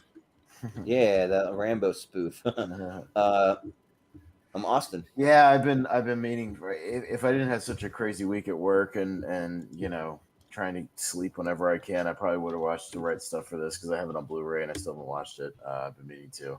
But yeah, Hot Shots Part 2 is pretty great, and it's Charlie Sheen's best spoof movie. So Hot Shots. Yeah. So I just realized that I put Hot Shots Part 2, well actually 1 and 2 in my 20 honorable mentions. So yeah. Yeah, these movies are a ton of fun. Just like and yeah, Charlie Sheen's great at doing these spoof movies. I don't know why I'm like spoofing on the actors tonight. the main the old guy that's in like the Lloyd Bridges. The part 1 and 2. Yeah, Lloyd Bridges. He's awesome. And gotta brush up on that trivia, man. We're in a trivia tournament right now. I know, right. Dude, come on, gotta get these names. Gotta get them down. For some reason, I'm in like a fog of just actor names tonight. I don't know what it is, but I haven't seen the right stuff, but I've heard really good things. I mean, Ed Harris, you can't go wrong with Ed Harris. So Fred Ward, another Fred Ward movie right behind Tremors. Yeah, Fred Ward, Dennis Quaid. Yeah, it's a pretty solid cast. But I gotta go with. Jacob and I watched a bad Dennis Quaid movie recently. Oh, yeah? boy. Oh, boy, did we. I'm curious, but I'll go Hot Shots Part 2. It was Jaws 3D, by the way. That movie sucks. Oh, Anyways. okay. He's in Jaws 3D. Oh. Yeah. Oh, yeah. It's the main guy. Leah Thompson's in that movie. Luke Gossett Weird. Jr. Yeah. It's not good. It's not. Mm-hmm. Chris, it rivals Son of the Bats for the worst movie I've ever seen. I do like The Right Stuff, but I have a lot more fonder memories, I think, of watching Hot Shots Part 1 and 2. So I'm going to go with Hot Shots Part 2 for sure on this one. Yeah. Malcolm, what do you got here? I also haven't seen The Right Stuff. I've just been saying I've been watching all the wrong stuff. But yeah, I have seen Hot Shots Part 2. It's another one that will be in our parody movie tournament. But yeah, I'm going to go Hot Shots Part 2. Yeah. All right. Hot Shots. All right. Cool. Kung Fu Panda and Back to the Future Part 2. May 1st. Yeah, this is interesting because I think both of these. I know it's in Jordan's top 10, but Kung Fu Panda is in mine. But I think Back to the Future 2 is in there too. Like I love both of these movies. So yeah, this is tough, but yeah, I may have to go Back to the Future Part 2 on this one. Yeah. Well, Back to the Future Part 2 is my number 3 movie of all time. Like it's just that good to me. And Kung Fu Panda, it's fun and it's one of probably the best DreamWorks movies out there. Like it's really good, but yeah, I just have a lot of love for the movie with my favorite actor of all time, Michael J. Fox. And if you haven't seen that Michael J. Fox documentary, still, it's really, really good. I recommend it. So, yeah, I'll vote Back to the Future Part 2. Chris, what do you say? I'm not necessarily as high on the Kung Fu Panda movies as everyone, but then again, I haven't seen those movies in forever, and it might have just been the mood I was in because I know a lot of people love those movies. But I love the Back to the Future movies, so I'm going to go with Part 2. Yeah. Malcolm. Yeah, Kung Fu Panda is very good. I like it, but I think Back to the Future Part 2 is also on my 28 somewhere, so I'm going to go Back to the Future Part 2. Yeah. Jacob. As the resident animated guy on the panel, I feel it is my duty to vote for the movie that started probably it's one of the 2 best franchises within DreamWorks. I think there's an argument to be made between this and Shrek and this little one called what was it? How to Train Your Dragon. Right. Marshall versus the Machines. I don't think that was DreamWorks. I can't remember now. But I believe it's Sony. Yeah, I think it's that same. Yeah, it's right. that same animation style as Spider-Verse and stuff that they've been doing. Yeah, that's why I had to turn it off after 15 minutes when I tried to watch it on Netflix. Yeah. Stop using that animation style for everything, people. Stop. Just keep it to Spider-Verse. Sony likes it. I do like both these movies. I think they're both really good. But yeah, just so it's not swept, I'll go with Kung Fu Panda. Right. All right. I mean, also looks like there's new Teenage Mutant Ninja Turtles is using it similar. Yeah, I know. That's why I can't go see that in the theater because I know. That. Yeah, speaking of the pseudo sequel to Office Space. Yeah, there it is. Yeah, Minority Report versus Waiting. So Jordan. Yeah, this one's tough because I really like both of these. I mean, I think my Minority Report is really good. Like it's one of those like thrillers. I was just on the edge of my seat the whole time. But I mean, Waiting, like I think probably edges it out here. Like I think it's a really fun comedy. It's got a great cast with like Ryan Reynolds and Dane Cook and like Luis Gomez or how you say it. But Luis Guzman and Justin Guzman. That's what it is. Yeah. But Kai McBride. Yeah. So I'll go with Waiting, I think. Yeah. Chris. I'll go. I love Minority Report. They actually did a really good job with the Philip K. Dick book. But Waiting is great. I love that movie so much. I've probably seen it easily 50 times. The movie's hilarious. Yeah. So I'm gonna give it to Waiting. A little Parmesan cheese for you here. Yeah. Yeah. But Malcolm. Yeah. I think Rating is here because of me, because I'm pretty sure I had it in my 1 through 8. If not, it was in my 20 honorable mentions. I'm not the biggest fan of Minority Report. I think it's a good movie, but I really love Rating, and I don't know everyone else is on, but I actually like the straight DVD sequel of it as well. I'm still waiting. I think that sequel is just fun. So I'm gonna go Rating. It's not bad. Yeah. Jacob. I hate Waiting. Waiting sucks, but the movie's pretty good. Yeah. I think the movie, it's a lot of fun. And so I haven't seen Minority Report, so I will go with Andy Milonakis' best movie and go with Waiting. Yeah, it probably is his best movie. I mean, not that he's done many, but Austin. Yeah, no, I'll go with Waiting. I alluded to it, and I kind of forgot it was in here of Office Space, but they make for a great, double feature. And who hasn't worked in food industry at some point, Like, I know I worked at TGI Fridays for 2 years, so I relate to this movie.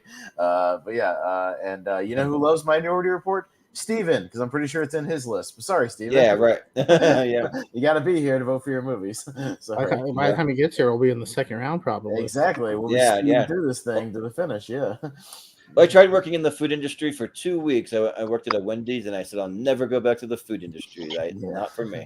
I worked at a Papa Murphy's and quit after 2 weeks because they weren't giving me enough hours. That's it. Oh, I love Papa Murphy's, the place where you go and make your own pizza and you have to take it home and fucking cook it. That's stupid. What a great We had Papa Murphy's last week because it's good stuff and it's cheap. It's cheap because you have to take it home and cook it yourself. That's dumb. That's a dumb business model. That's stupid. Hey, I'll go pick up raw dough. I agree. It's a dumb model. And ingredients and then take it home. Well, you know where I can do that? The fucking grocery store. Get out of here. Like, what do we helps do? out people in need because they can use their food stamps for a little higher quality than a frozen pizza. I don't know. But anyways, hey, let me go to Subway. We'll hand you all the ingredients to your sandwich. You go home and put it together yourself. Yes. Yeah. Fuck you. That's a stupid concept. Yeah. I looked up Andy Milonakis' filmography. It probably is his best movie. Like a lot of the stuff I haven't even heard of. And then there's Who's Your Caddy? Yeah, Who's Your Caddy? Hey, Jordan, I went to Wendy's the other day, and they handed me a slab of ground beef and some potatoes and told me to make my combo, and I had to go home and make it. And then they charged me $15 for it. It was great. It was such a wonderful experience. I really enjoyed it. Well, what Wendy's are you going to? Well, you don't really have to make it. You just slide it in the oven. It was called Papa Wendy's, and it was a new restaurant that makes you cook your. Or were they short-handed, and you're just like, I'll go cook for you guys. It's okay. Yeah. They Anyways, say that's- they don't have to buy any That's how I ovens do. for restaurants. Yeah. Anyways, Chris, you're up first for Reservoir Dogs and Return of the Jedi. Oh, Reservoir Dogs versus seriously, this is ridiculous.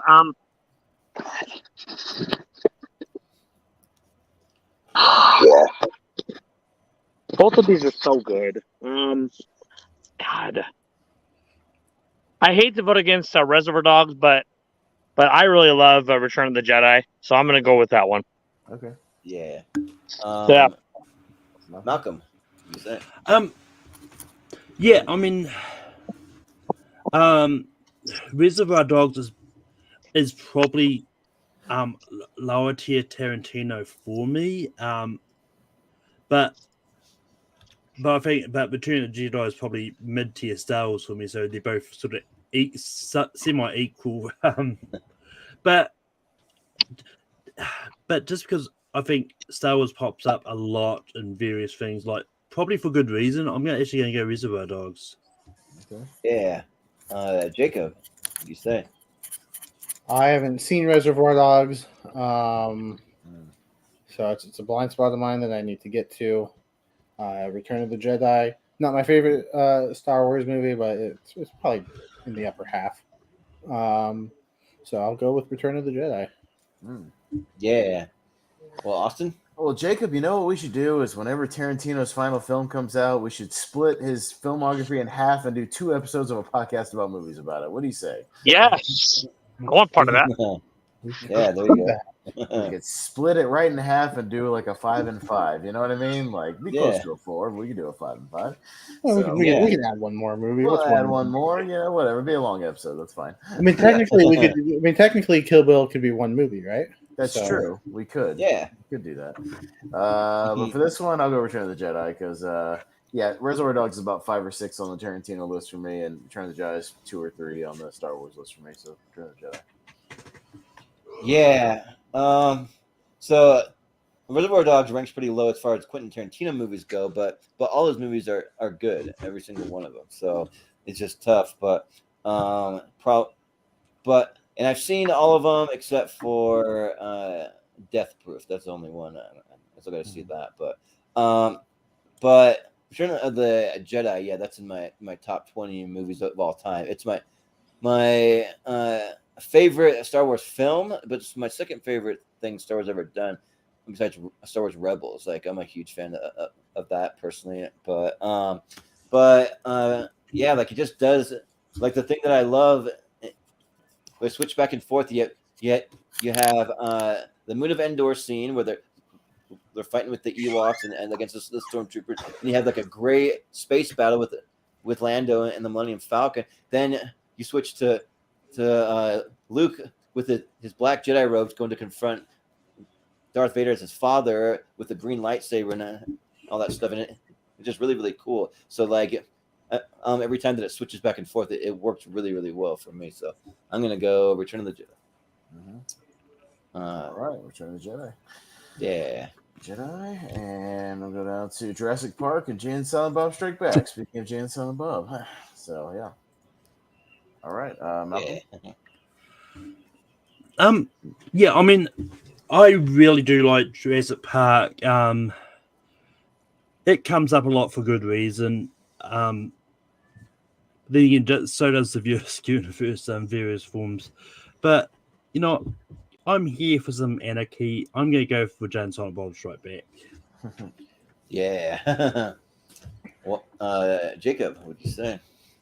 Yeah, there's quite a few Kevin Smith movies that are blind spots for me. Jay and Silent Bob Strike Back is one of them. Jurassic Park, I think, is incredible. We did an episode on this too back when Dominion came out. So if you want to hear more in-depth thoughts about Jurassic Park and the franchise as a whole, you can go check that episode out of a podcast about movies. I think it's really good. I think it plays the action adventure really well, but then also kind of leans into some horror elements really well. So not my favorite Spielberg of '93, but still a really good movie. I'm gonna go with Jurassic Park. Yep. Yeah, '93 was a good year for Spielberg. Austin. You know what? I'm feeling Malcolm's logic tonight. Let's throw a little anarchy with a movie I also really love, Jane Silent Bob Strike Back. Why not? Yeah.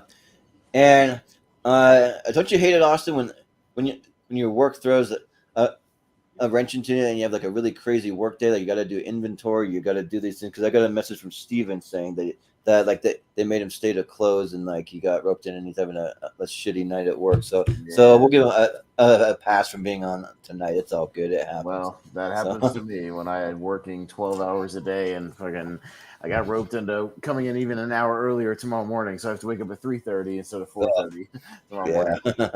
Yeah. But you got to do what you got to do, I guess. So, but for this matchup, yeah, like I really wish I could give Jane and Silent Bob Strike Back some more love, and I could, but we're going up against Jurassic Park, and that's my number 4 favorite movie of all time. Like to this day, it's the best dinosaur movie ever made, and it's way more than just a dinosaur movie. It's got like great writing, great effects, just great music, great just everything from top to bottom. So yeah, like I haven't really done like a personal Spielberg ranking, but I want to do it sometime. And Jurassic Park's probably number 1, honestly, as far as Spielberg movies go. So I'll go Jurassic Park. Chris, what do you say? Hey guys, sorry, just getting back to the car so I can charge my phone. But God, this is tough. I love Jan Silent Bob Strikes Back, but Jurassic Park is incredible. I got to go with that one. I got to think about the one that really kind of really left an impact on me, especially seeing it in theaters when I did. So I'm gonna go with that one, but not by much, honestly, because I actually freaking love Jan Silent Bob Strike Back. It's a great movie. But thank you, Alec Miller. This show is amazing because we got like all of our favorite movies on this particular tournament. So yeah. I hate this matchup. No. Well, and it's no, don't say it. Yeah, serious. I do too. Kevin Nash movie number 3, Teenage Ninja Turtles 2: Secret of the Use versus Aliens. Jacob, you got to go first. I do. One of these is obviously the better movie, just overall, better made, everything. One of these is just a lot more fun for me, and one that I've probably gone back to more. Shoot, I'm gonna give the slight edge to Aliens. Yeah, I love the Turtles, and you guys know that. Yep, totally. Yeah, but Austin, I'd go for Anarchy if it was the original 1990 Teenage Mutant Ninja Turtles, but Secret of the Use is not as high for me. I think it's fun, but it's not as doesn't quite come together as much as the original one for me. So Aliens. Yeah, this one hurts my heart because I'm a huge Turtles fan, but I've got Secret of the Ooze ranked 119, but I've got Aliens ranked 35. That movie just ranked way higher. Like I think it's an overall way better movie, but the Turtles though will always hold a special place in my heart. I'm always going to be a big Turtles fan, and Secret of the Ooze is my favorite, even if they can't use their full weapons the way they should be using them, and they can't have like a Rocksteady being Bebop. You got to have like a kind of a dumbed down version. But you don't like Tokar and Razor? Yeah, just like what, but it's still fun though. Like it's still like for what the restraints that were put on them. I think they still put out like a really fun movie. But I got to go with Aliens. A lot better than the Bebop and Rocksteady we ended up getting. Yeah, but I love Seamus. So yeah, right. So, of course, I have a special place in my heart for the Turtles movies, but, God, if I'm being real, I got to vote for Aliens, especially with that a while back rewatch we did. That movie just is incredible and still one of my favorite villains of all time. Like, yeah, Paul Reiser is an evil son of a bitch. Like, it's amazing. His performance is a masterpiece. Yeah, and that was one of the last episodes of Blind Spots we ever did. Me and Austin and Chris watched it, the first 2 Aliens movies, and talked about it. It was my first time ever seeing them back then. That was about that was. Yeah, it's the first time. Like maybe 2 years ago. something like Yeah. that. I think that was like a 3-hour episode. We talked for a long Yeah. time about those movies. Yeah. Yeah, so I'm actually gonna go for Aliens, guys. Yeah. Yeah. But It's tough, but yeah. yeah, it's tough. I'm muted again here. Sorry, getting my boots off. There you go. Yeah, it's all good. Malcolm. Is it Bebop or Rocksteady that's the Warthog one? It's Bebop. Yeah, because in the new Teenage Mutant Ninja Turtles movie, you've got Seth Rogen, who voiced Pumbaa in the Lion King remake, playing Bebop. Yeah, right. And John Cena's going to be what? And John Talk Cena's about going to typecasting. be and John Cena's going to be Rocksteady. Yeah. But yeah, I'm not a big fan of the 90s Teenage Mutant Ninja Turtles movies. I just never grew up with them. I watched them for the first time like a few years ago. But I love Aliens. Which I also watched for the first time a few years ago. But I'm going to go Aliens. Yeah. Yeah, and like I'll say, like the new animated TMNT movie, I'm gonna give it a chance. I'm not excited for it. I think it looks weird, and it's not. I don't know. I'm not really looking forward to it that much, but I'll give it a shot. I mean, sure. Yeah. All right, got the Aviator and the Two Towers. Okay. And I'm up first. I'm gonna go the Aviator, and we could possibly, Malcolm, talk about that on Sunday on Rankum because he's making a movie within that movie. So Yeah, I guess it's eligible for that Rankum if somebody wanted to bring it up. Oh, that episode could go on for a while. Well, maybe. I think there's some obvious choices in there. We'll see. Wait, he's making a movie within the Aviator, or like what? And most of that, the Aviator, is about him making Howard Hughes making that Hell's Angels movie he was trying. Oh to make. yeah, that's right. Yeah, a good chunk of it is. Yeah. So, George. Yeah, you probably bumped the wrong button or something, but yeah. So I tried watching Aviator for the first time a while back. It might be for Steven's list or something like that. But that movie's just long. Like I watched about an hour and a half, and there's only like half the movie, and I just didn't have enough time before the show to get through it, and so I still need to go back and finish it. But yeah, the Two Towers, that's my top 10 of all time. Lord of the Rings is just like one of the best franchises out there. Like I think it's a perfect trilogy, like maybe the best trilogy we've ever gotten. I don't know. It's debatable with like Back to the Future and a couple other ones for me, but it is great. So I'll go with Two Towers. Yeah, I just want to say I beat Amaru Moses in Battleground and I defeated Two Towers. Just bragging. Anyways, Chris. Oh wow, nice. Yeah, that's a tough one. Yeah, but Chris, what do you got? You may be frozen. Chris, you there? Frozen. He was playing around with his up and down thing, so we'll come back to him. Okay, yeah. I'll go to Malcolm. Yeah, those that know me know I live in Middle Earth and all that. I like all the Rings and Two Towers, but I think each one of them has probably won a tournament. So I'm actually going to go with the Aviator here. I really love the Aviator, and I don't think it gets much of a shot in these tournaments. So I'm going to go the Aviator and give it a shot. Yeah. Well, back to Chris, if you can hear us. Yeah, sorry guys, I'm here. I actually backed out of it twice. I was just trying to plug the phone in the car in. Okay, yeah. It's all good. But, no worries. This is tough. I mean, I like the Aviator, but I got to think between the two. I've probably seen Lord of the Rings, Two Towers more. I think the movie's incredible. So I got to go with that one. Mm-hmm. Yeah. Well, you make it interesting, Chris. First, you're on a journey through the woods, and now you're like in a car ride. So it makes it fun. Yeah. But Jacob, you got. I haven't seen The Aviator. I started it one night and then I don't know why I stopped watching it, but I did and just haven't gone back to finish it. But I've said before, I think Lord of the Rings is just one of the best trilogies that we've gotten. It's my favorite trilogy so far. I love it. I think the Two Towers, I can see why some people would say that it's their favorite.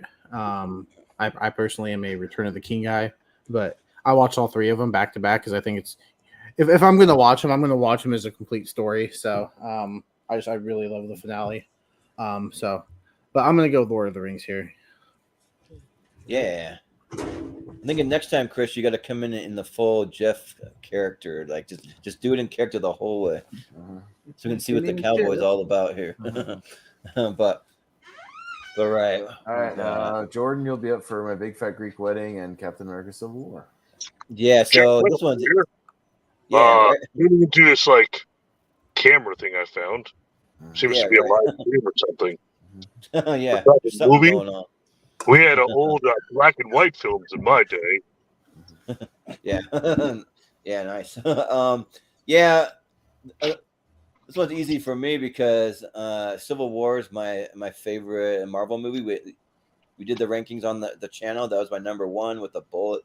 The Civil War. It's just like so incredibly written. Just like that fight between Cap and Tony Stark and Bucky at the end is really good. That airport scene and a Big Fat Greek Wedding. It just never really resonated with me. Like maybe someday I'll rewatch them and just see if anything changes. But we are getting another one, which is cool. So I mean, but I'll vote Civil War. But Chris, I'm clumping along in the trail, guys. So if it sounds a little loud, that's why. Okay. But between the two films, I mean, Greek weddings are interesting. I've been to a couple of them, but I'm gonna go with Civil War because that one sounds more interesting. I like superheroes, and I think they're fierce. I'm gonna go with that one. Well, maybe some of your relatives they were part of the Civil War, maybe. Right? I feel like probably part of the Civil War. Yeah, right. But Malcolm. Yeah.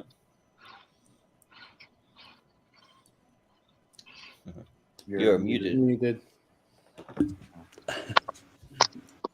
I do like Captain America: Civil War, but I just really love my Big Fat Greek Wedding, so I'm going Big Fat Greek Wedding.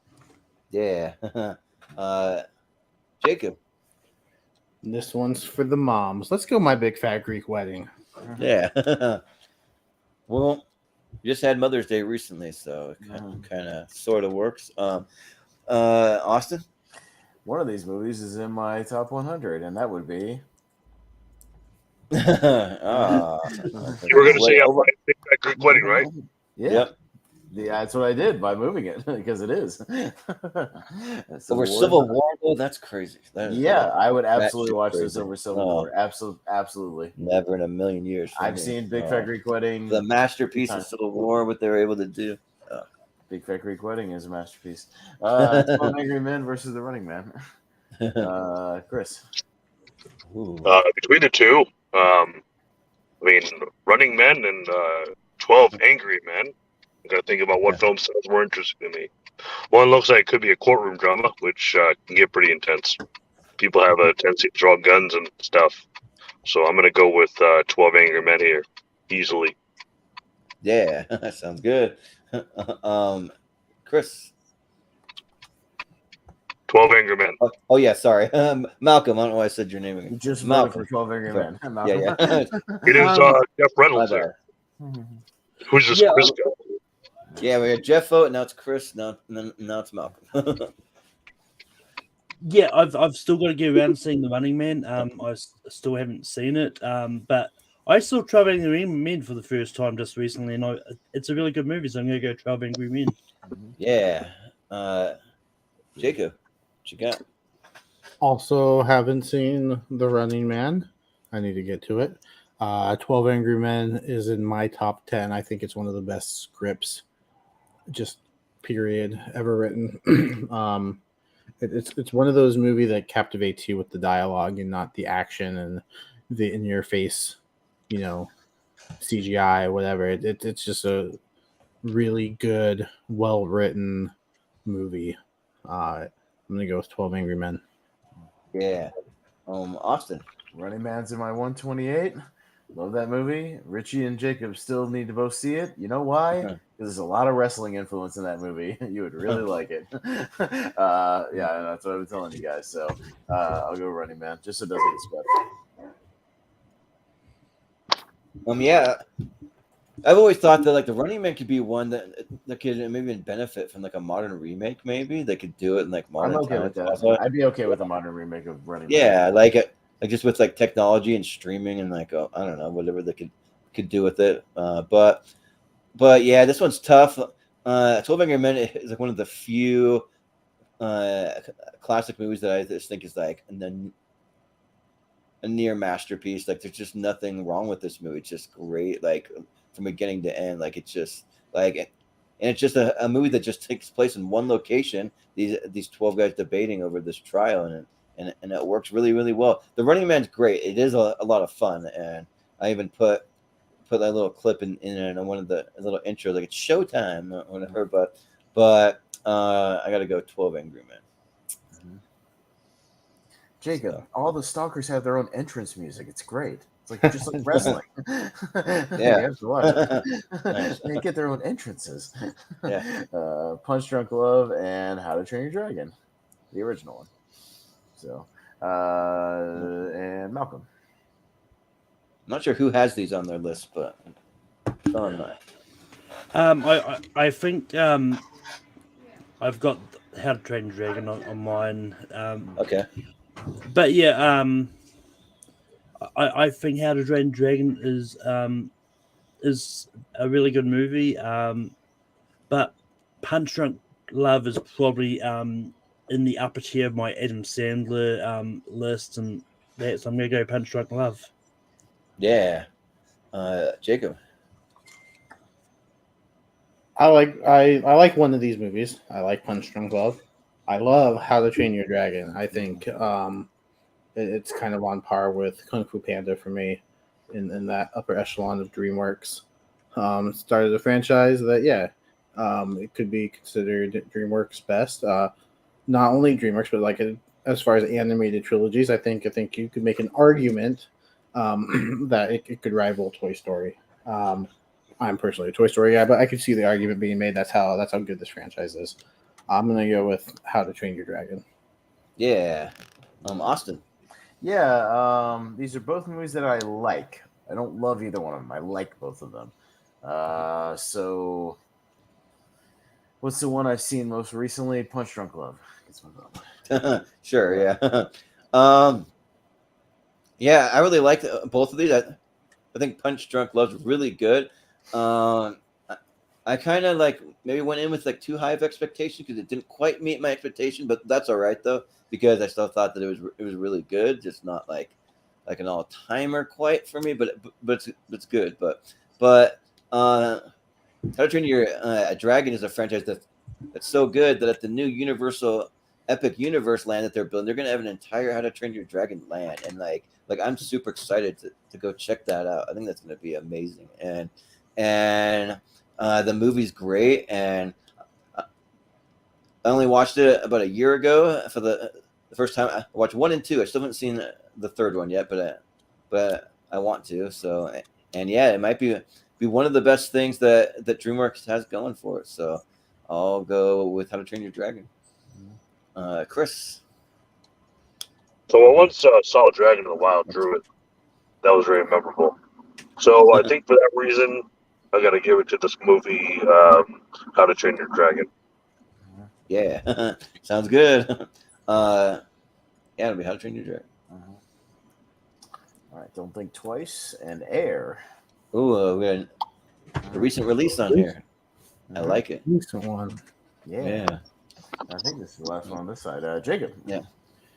Well, up until I saw Spider-Verse, Air was my favorite movie of the year. I haven't seen Don't Think Twice, but just based on the cast that I'm seeing from the picture, I'm really intrigued. So I'll have to seek that one out and watch it. But yeah, no, Air was a really good, kind of in the same, almost kind of the same vein as like a Moneyball and Draft Day. It's a kind of a behind the scenes sort of thing about sports, although it's about a sports shoe instead.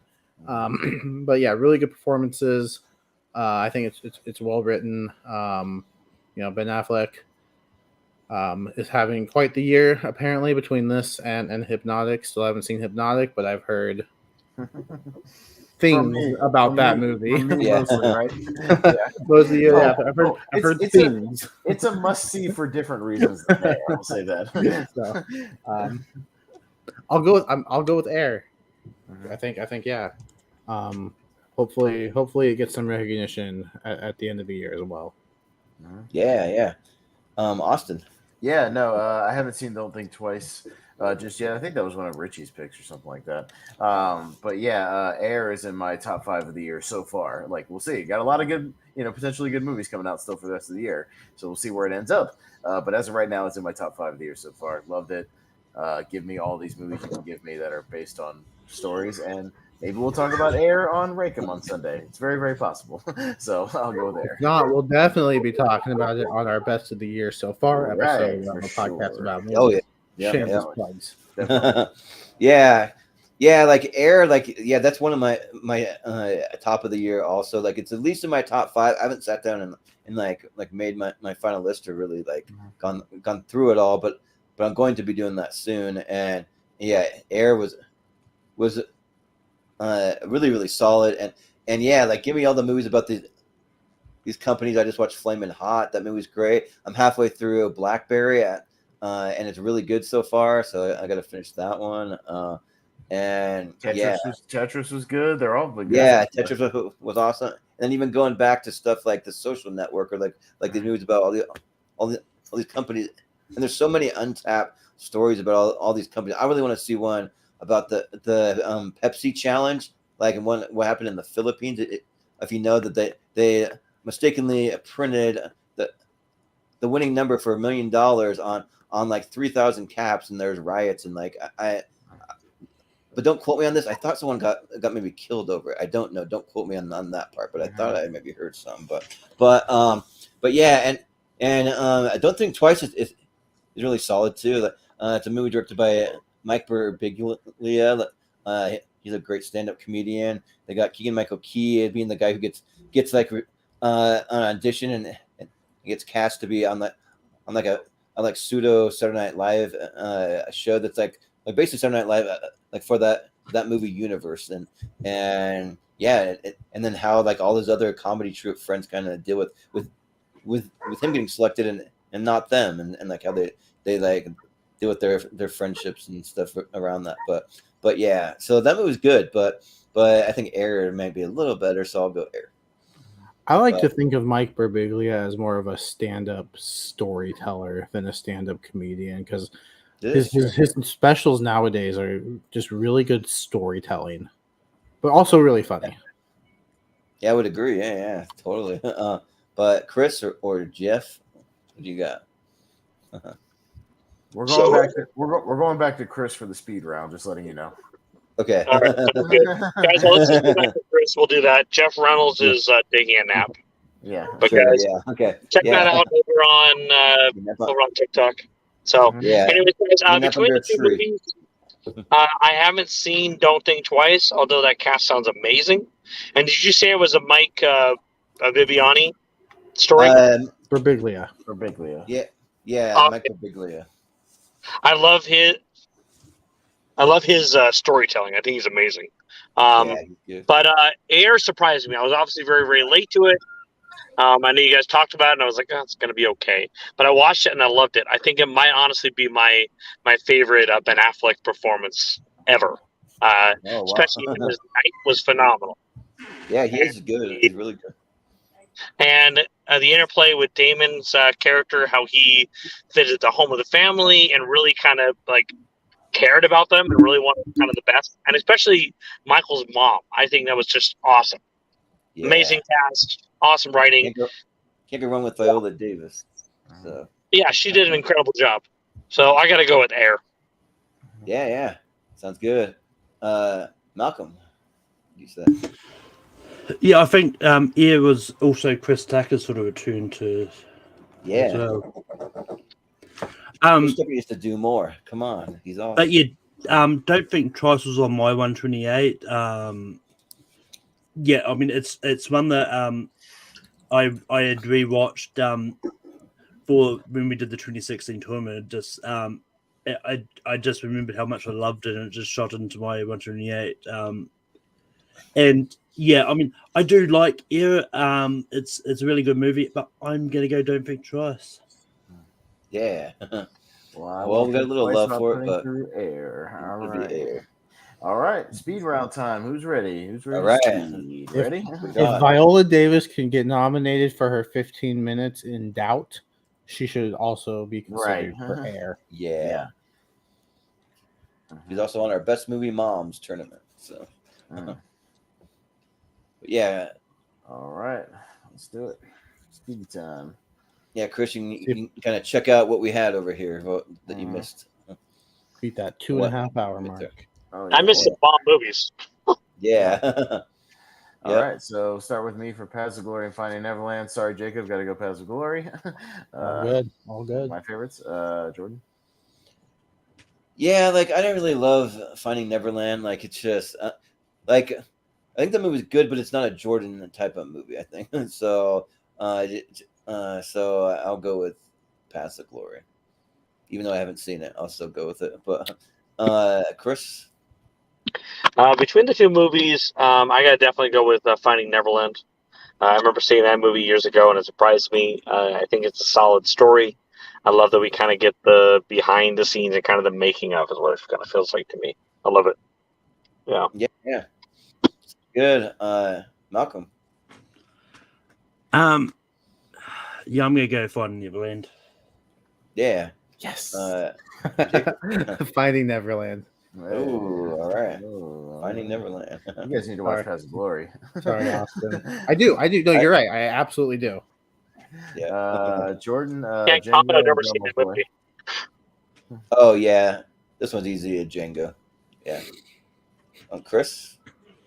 Easy one. I gotta go with Django Unchained, and one of my regulars' daughters works for actress Kerry Washington. And apparently she's coming for Father's Day, and she said she could definitely give me her autograph. Nice. Ooh. Yeah. Pretty cool. Nice. Yeah. Yeah. Cool. I got to go with Django Unchained easy. That movie's phenomenal. Yeah. Malcolm. Django Unchained. Yep. Jacob. What would a crossover of these two be? You know, Grandma's Unchained. I'm going with Django. Yeah, or it'd be like the making of like Red Dead Redemption or something. But Austin, Django. Grandma's Unchained sound like it could be a version of Girls Gone Wild. Yeah, I know. Yeah, right. Hey, everyone's got a kink, okay? Yeah, people are into what they like. Chris, Moana and Too Fast, Too Furious. Chris? Are you there, Chris? I just realized I was muted. Sorry about that. It's all good. So, I like both of these movies a lot, and I think Too Fast, Too Furious is one of the movies that surprised me in that series. But I love Mulan. I think the movie's awesome. Moana? Moana. Moana, yes. I knew what I meant. Yeah. So that good. thing. Yeah. Yeah, but I absolutely love that movie. It's phenomenal. Yeah. Yeah. Malcolm, you got? Yeah, I mean, I have a lot of fun with Too Fast, Too Furious, but I'm gonna go Moana. Yeah. Jacob. Moana. Yep. Austin. I guess I'm the Steven Shepard of this round. All my movies are going to get voted out. Too Fast, Too Furious. Can't. Yeah. This one's tough because I don't necessarily love either one, but I like them. I mean, I'll give some love to Too Fast, Too Furious, sure. All right. Oh, I'm sorry. So, Wrong one. Sorry. This new thing. Those count twice. Yeah, right. Yeah. Glengarry Glen Ross. Don't think twice and don't vote twice. Glengarry Glen Ross and Kindergarten Cop. Malcolm. Yeah, I think you might be muted. Malcolm. I probably am muted, but Glengarry Glen Ross. Yeah. Jacob. Haven't seen either, or I think I've seen one, but no, I haven't seen the other. I'm gonna go with Kindergarten Cop. Okay. Yeah. Austin. Kindergarten Cop. Yeah, like I just think that I wish they would have done a little more with Glenn Ross, especially had Alec Baldwin in it more. I mean, like, I don't know what to think about him now. I think he's fine. He had an accident on a set, but I like Kindergarten Cop better, so I'll go with that. Chris? Between the two, I mean, I remember loving a cliffhanger, but I definitely have a lot more fun with Kindergarten Cop, and I'm hoping to eventually go see the actual school where they filmed it in person. Yeah. I've actually been there before, yeah. I'm so damn jealous. Oh. I think it's like Aurora. Astoria. Astoria, that's right. Like, some doesn't sound right. It's like something with an A. Yeah, Astoria. Yeah. I've been there, so yeah. All right, Jacob, you're up for Jumanji and ET. Ooh, yeah, I'm taking my full 10 seconds on this one. Giving the slight edge to ET. Yeah. Austin. Jumanji. Yeah, I think I got to give the edge to ET also. Like, there's been a lot of years in between. Like, I watched it once, and I waited like 20 years before I watched it again. And then once I did it again, I watched it like at least once a year now. So, yeah, right. Oops, I watched it again, and now I love it even more. So, Chris. All right. Sorry, guys.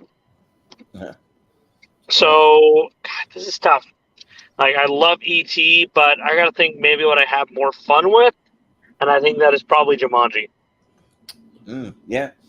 Well, Malcolm. Get the tiebreaker. Yeah, I like E.T., but I like Jumanji more, so Jumanji. Ooh, all right. Not mad at it. Yeah, me neither. Train to Busan and Jackass number 2. Me first, Jackass number 2. Yeah, I think for tonight I'll say Jackass number 2. I don't know if that's like a definitive, like, it means I like it more, but for tonight, Jackass number 2. Chris.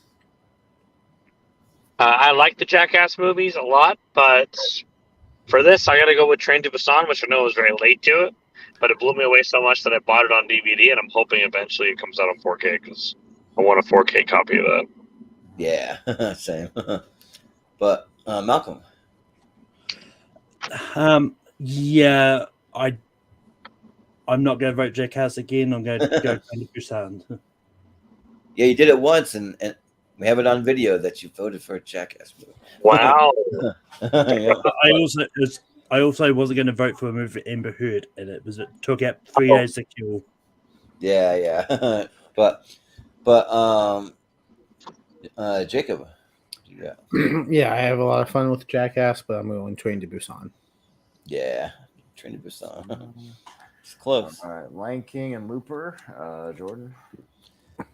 As much as I love Looper, I mean, I think it's a great action movie and great performances, but like Lion King is an all-timer when it comes to animation. Like, and it's my favorite Disney song of all time, in The Circle of Life. So, Lion King.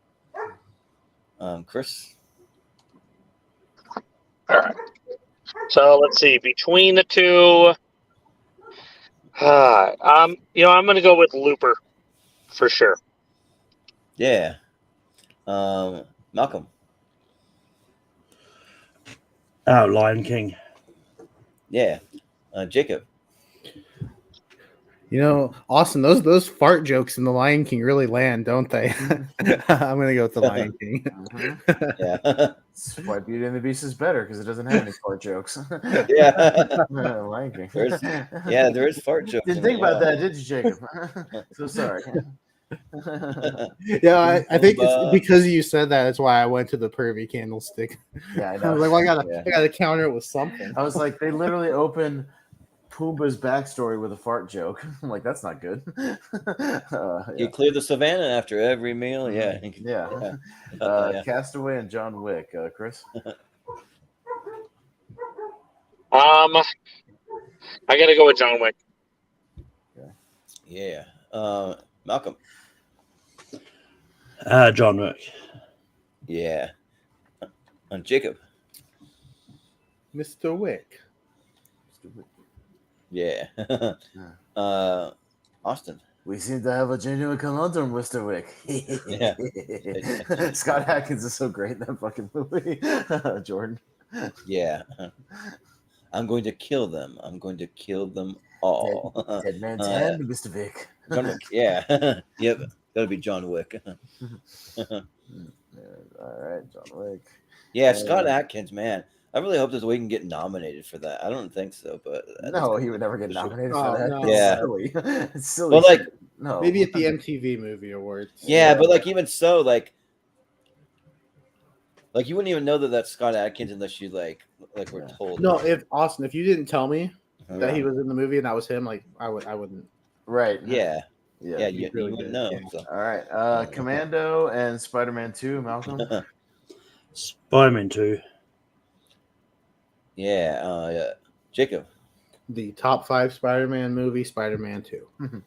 Yep. Austin. Just so it doesn't get clean swept, Commando. Yeah. Yeah, Commando's awesome, but Spider-Man 2, that's in my top 20 of all time. So Spider-Man 2. Chris. You know what? Actually, no, never mind. I can't vote against Spider-Man. Who am I kidding? I'm going to vote for Spider-Man. Got a ring after all. Commando's Like you great. kind of want to almost with like Commando, but then you're like, We could have had Arnie versus Arnie. See, Well, I thought Terminator 2 was in the next one, not this one. Yeah. Oh shit! Can I change my mind? I would have changed my vote. T2 and Office Can I change my Space. vote? Nope, it's too late. It's already been moved over. It's too late. There's no take backsies. So she said. Yeah. Wait, who's first? You said? Is He's it me trying to first? decide. Yeah. Oh, it's actually really tough. T2. Austin. Office Space. Jesus Christ, Malcolm. Yeah. What are those fucking Whoa. dogs doing? Jesus. They go crazy if a goddamn fly is on the wall. All right, anyways, Jordan. There was a wallaby like down in New Yeah. Zealand that got loose in the yard, and the dogs are going crazy. But yeah, this one's tough, man. I just love Office Space. Like I just want to show it some love here. So Office Space, yeah, that movie's great. Chris. This is tough. I love both these movies. You know what? I'm gonna vote for Terminator. Yeah, I got a printer right here to the right that I haven't used in like 3 years. I want to take a baseball bat to it. Office Space style. Come on. But I do love Office Space, so that vote is definitely not without like heavy contemplation and thinking about what the hell I'm going to vote for. Yeah. I'm going to vote Office Space. Yeah. Office Space. All right. I like it. All right, I like it. Yeah. Tremors and Hot Shots Part 2. Me first, Tremors. Oh, fudge. You should have taken a little more time, Austin. Come on. Sorry. I need time to think. Come on. It's What do you think I'm going to vote for? You think I'm going to ponder it for 20 seconds? Get out of here. Yes. No. I was hoping, but I'm gonna go Tremors. Yeah. Chris. Let's see. So sorry. Let me pull these in. Between the two, you know what? I'm going to give Tremor some love on this one. Yeah. Malcolm. Hot Shots Part 2. Yeah. And Jacob. Tremors. Yep. It's gotta be Tremors. Okay. Back to the Future 2 and Waiting. Jordan. Okay. This one's one of the easiest ones. Back to the Future 2. Chris. I got to go with Back to the Future 2.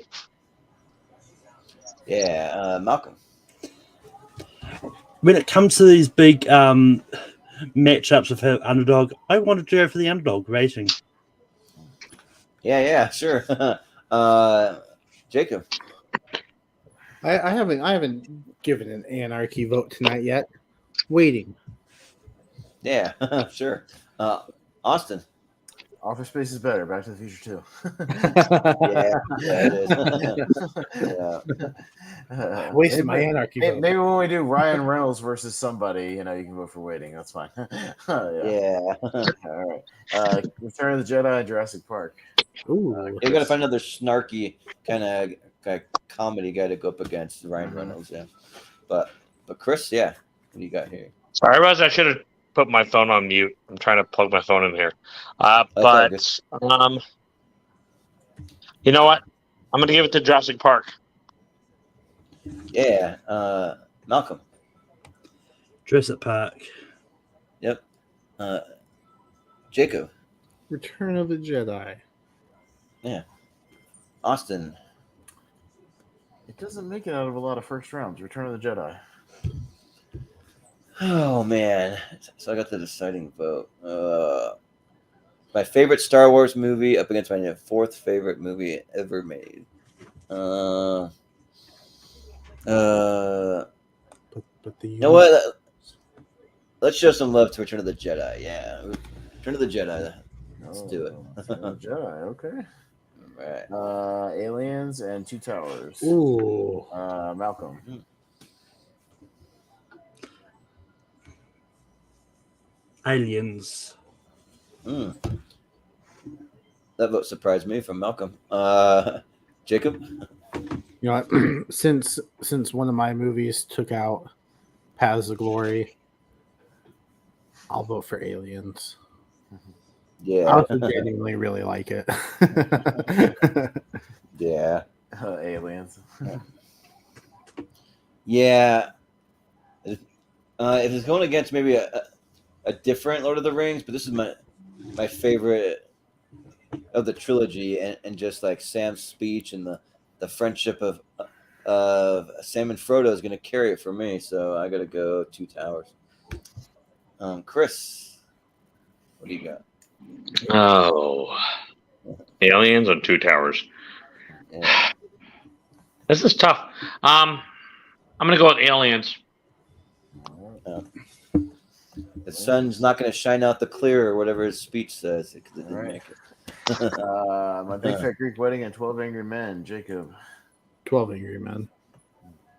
Yeah. Austin. My Big Fat Greek Wedding. Yeah. I'll go 12 Angry Men. Chris? You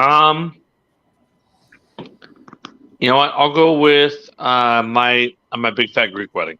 I do really like that movie, actually. Yeah. Malcolm? I was going to go one way, but Yeah. That's a deciding vote. you know what? Let's go my Big Fat Greek Wedding. Hey. Ooh. Yay. Right, hey. A little indie movie that could. Uh-huh. Yeah. Movie's good. The sequel's amazing. Yeah. Yeah. I both hate that and love that at the same time. Yeah. Yeah. All right. Last one on this side. How to Train Your Dragon and Air. Me first. I'm gonna go Air. Yeah, I think I'm also going to go Air. Let's go for one that's never been on tournament fights before. Chris? I'm going to go Air as well. Yeah. Malcolm?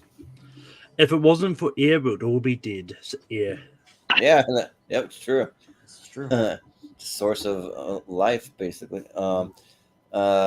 Jacob? I love Air. Like I said, it's my second favorite of the year, but longevity gives it to How to Train Your Dragon for me. Yeah. But I'm not mad. I'm not mad at Air. Moving on, like that. Yeah. All right. Air's pretty great. There we go. All right. Getting down to the Elite Eight here, I believe. So. Yeah. Happens. The next ones will be the Elite Eight. Yep. Yep. All right. I decided because Brian asked if we were going to do polls after each one of these. Yes, we are going to do a poll after these. So, yeah.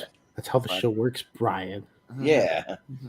Well, it's when Except I for 128. It's when I remember to do them, Brian. I'm very busy. I remember to sit down and do them.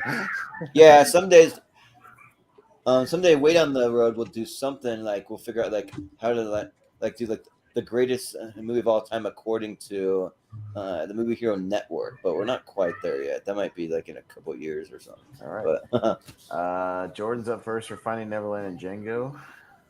oh, this one's easy for me. Django. Chris?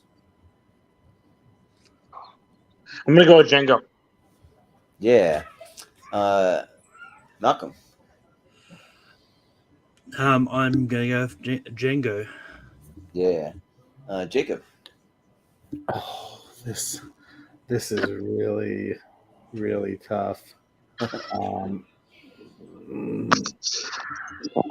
Let me pull up the list real quick because these are each top tens for me.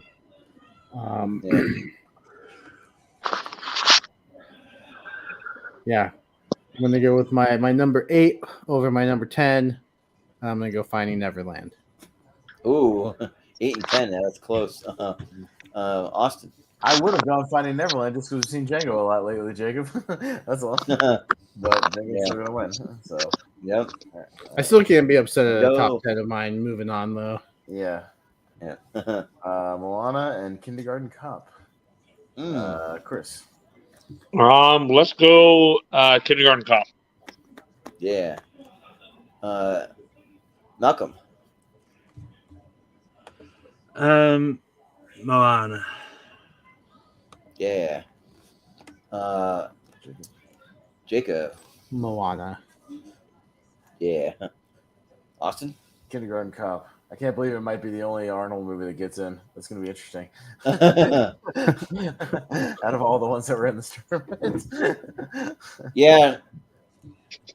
I just like Kindergarten Cop because there's a lot of elements. It has like the gritty action scenes, and it's got like some just humor, some family moments. It's got a nice ponytail villain. It's like classic for the 80s and 90s. So let's go Kindergarten Cop. Kindergarten Cop. All right. Yeah. Okay. That just makes selection a lot easier for me. Yeah. Yeah. Jumanji and Train to Busan. Malcolm. Jumanji. Okay. Yeah. Jacob. Train to Busan. Okay. Yeah. Austin. It's difficult. I'll go with the one I've lived with more, which is Jumanji. Yeah, like there's just so many little moments in Jumanji that like, I'm a big fan of. I like David Allen Greer's character, the cop. He makes me laugh, and just I don't know, like it's just fun. So I'll go Jumanji. Chris. I'll go Jumanji as well. Yeah. All right. Jumanji. And Lion King and John Wick. Jacob. Come on. Lion King. Yeah. Austin. Go either way, but I have a reasoning for what I'll vote for. Lion King.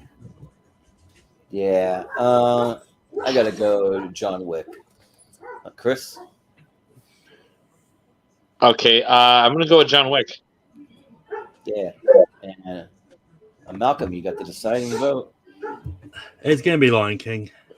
Ooh, Lion King. Okay. Okay, Austin, what was your reason?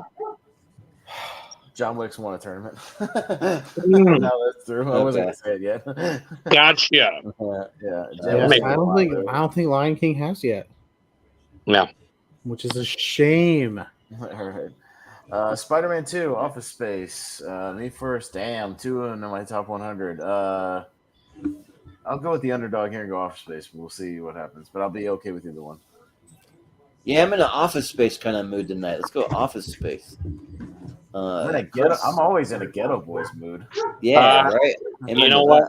Let's just shake things up. Even though I love Spider-Man, but Office Space is great. Yeah. Malcolm. I was going to go Spider-Man 2 because I don't think it's won a tournament, but it's going to be Office Space. So I'm going to go Office Space. Yeah. Wow, way to just give in and just go with the flow. It's not even have a voice. I'm going with Spider-Man. I'm going with my original vote. I'm not giving in. Okay, sounds good. All right, well, it's going to be Office Space. And Malcolm, Spider-Man 2 did win a tournament. Anyways, moving on. Oh, okay. It won one of Brian's 128s. So now that it's passed, I'll tell you if it loses. Tremors versus Back to the Future 2. Jordan? Yeah, Back to the Future 2. I don't know. It just holds a special place for me. So Back to the Future 2. Chris? I guess I'll go with I'll go Back to the Future 2. Yeah. Malcolm? I know that Tremors has won a tournament, Back to the Future 2. Yeah. Jacob?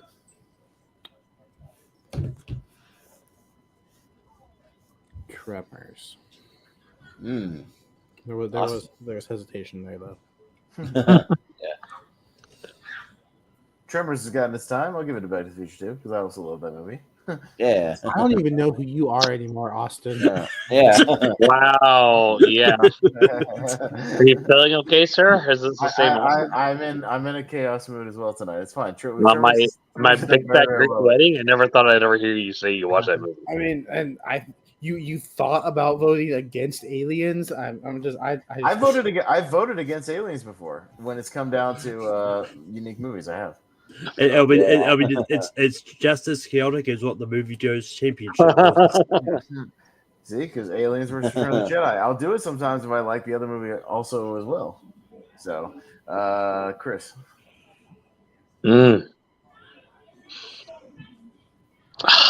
This is tough. I love both these movies so much. Yeah. You know what? I'm gonna give it to the Star Wars. Yeah. Return of the Jedi. Malcolm.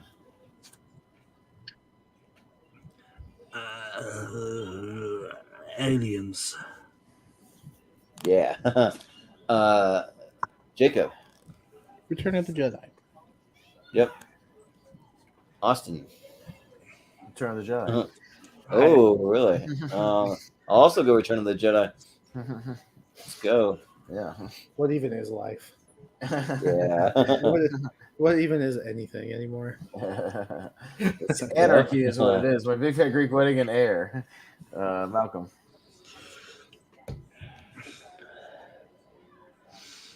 Let's go. Yeah. Yeah.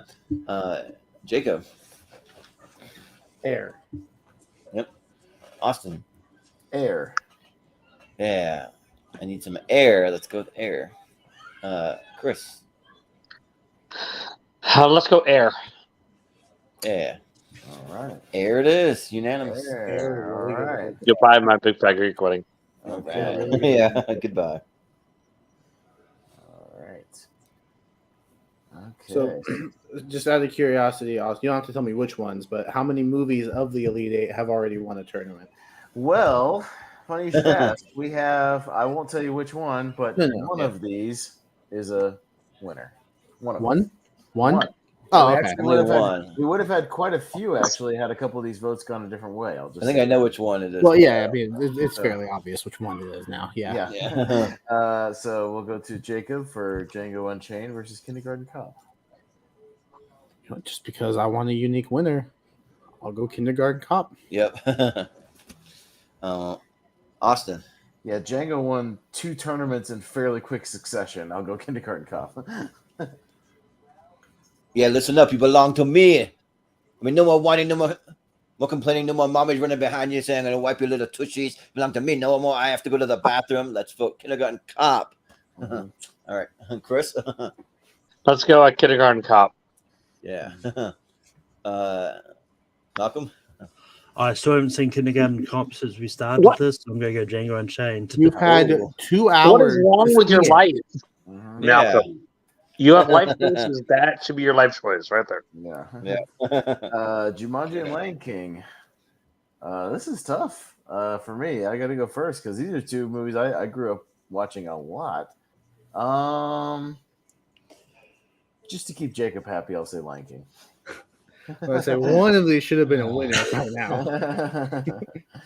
Yeah, like every time these 2 movies come up, I'm like voting for each one back and forth. Last time I voted for Jumanji, but and I don't think I voted for Lion King last time, but I am gonna vote for it. And yeah, because Lion King is probably I like it slightly more than Jumanji. Yeah. Chris. Yeah, I'm gonna go with Lion King. Yeah. Malcolm. I'm gonna go Lion King. I just wonder how Lion King hasn't won a tournament yet. It should. Right? Yeah. Lion King. Yeah. Yeah, not yet. Awesome. Nah, I went first. Oh yeah, you went first. That's right. Give it about 5 more minutes. Yeah, right. Yeah. Maybe. We'll I'm see. not. There's a lot of movies. Maybe. Good movies here. Office Space, Back to the Future 2. Jordan. This is kind of interesting. The little fact from Brian: the kid that played Peter in Jumanji is the voice of Chip in Beauty and the Beast. Huh. Interesting. Man, like I'm feeling kind of chaotic tonight. Not fully, but Office Space. I'm in an Office Space mood. So yeah. Chris. Hold on. You know what? Let's go Office Space. Yeah. Malcolm. Office Space. Yep. Jacob. All this Office Space love worries me for the Lion King's chances. But Yeah. I'm going Back to the Future too. Yeah. Austin. I like these both about equally, but I just rewatched Office Space a few days ago for that Battleground match, and I'm pretty high on it right now. So Office Space. Yeah, just the guy that has my red stapler, and I'm gonna need my red stapler back. Yeah. All right, got Air and Return of the Jedi. Chris.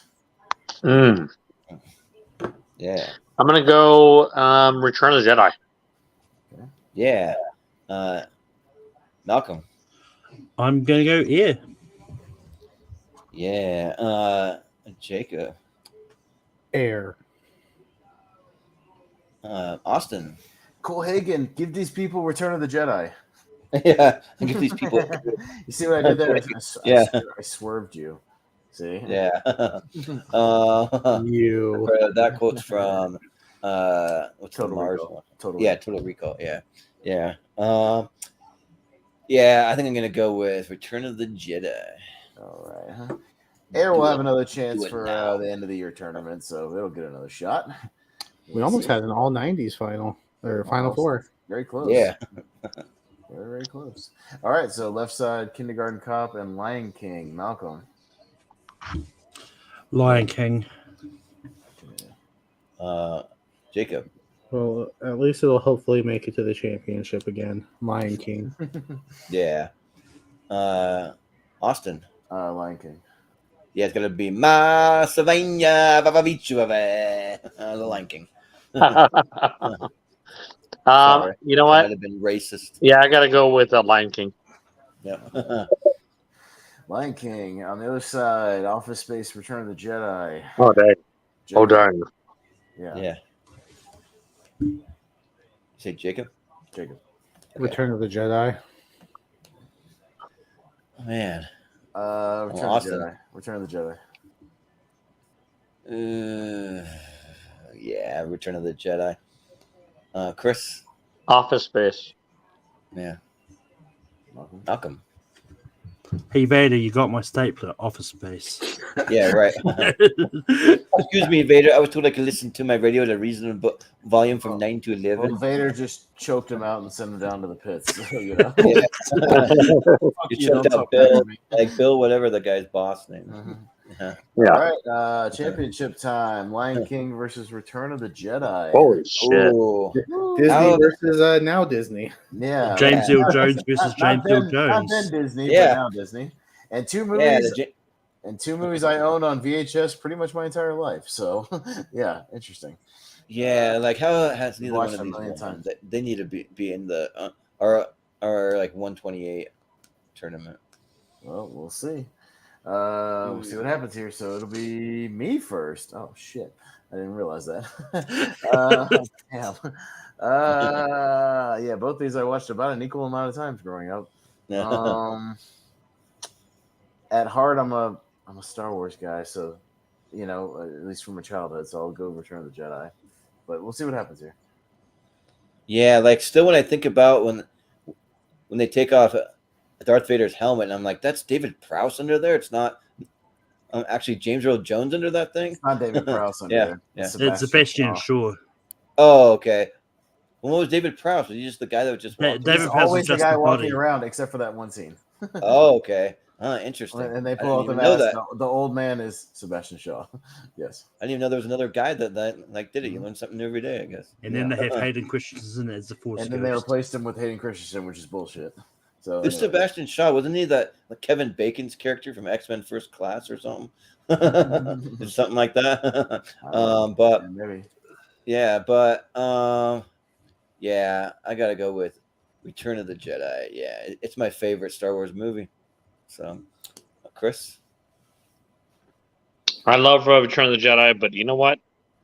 I think that Lion King should take down Return of the Jedi. Oh, okay. We'll see what happens. Can a lion contend with the Force or a lightsaber? Oh, Lion can destroy the Force. Maybe, but Malcolm. Lion King. Oh, yes.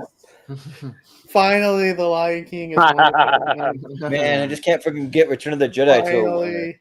but it's fine. The Lion King's awesome. So there you go. Lion King Lion is King your is such a good winner movie. of the first annual or like whatever 12 times a year is monthly mystery tournament. So yeah, nice. All right, hey. And to be fair, for Return of the Jedi, like most people put Empire on their 128, it's like it doesn't come up on a lot of the lists. I think the closest it had to actually winning was when you did the space movies one. Yeah, right. Yeah, this off Earth movies. Yeah, set off Earth. Yeah. All right. Well, it'll be the Lion King, and yeah, that was a tough one. So we'll see what happens next. So now, Jacob, officially, Lion King at number 110 on previous winter tournaments will be in the 128 one when we get there. So it makes the cut. Just watch when you now when you do the animation tournament. Tournament. People going to vote against Lion King because it's won a tournament. Yeah. Don't Well, forget that's okay. about it, that it's won. Okay. We just vote for Beauty and the Beast instead, so that's fine. Yeah, we'll vote for the second best Disney. You vote for Aladdin instead. That's fine. I'll vote for Mulan, and no one else will. And I'll vote for Mulan. I don't know what Mulan goes up against because I do really like that movie. Yeah, Milan's definitely top tier, and well, Mulan, Jacob, when you make the Spanish bracket, it's going to go up against one of the honorable mentions, whatever that is, for a play-in, because Mulan is not in the honorable mentions, but we allowed Jordan to actually have the one play-in match to try to get in. Yeah, to have the one because technically we have I think it's like 65 when you include the top 10s and then the all the honorable mentions. So we have an odd number, so we'll let one of the honorable mentions play Mulan for a spot for I appreciate it. Yeah.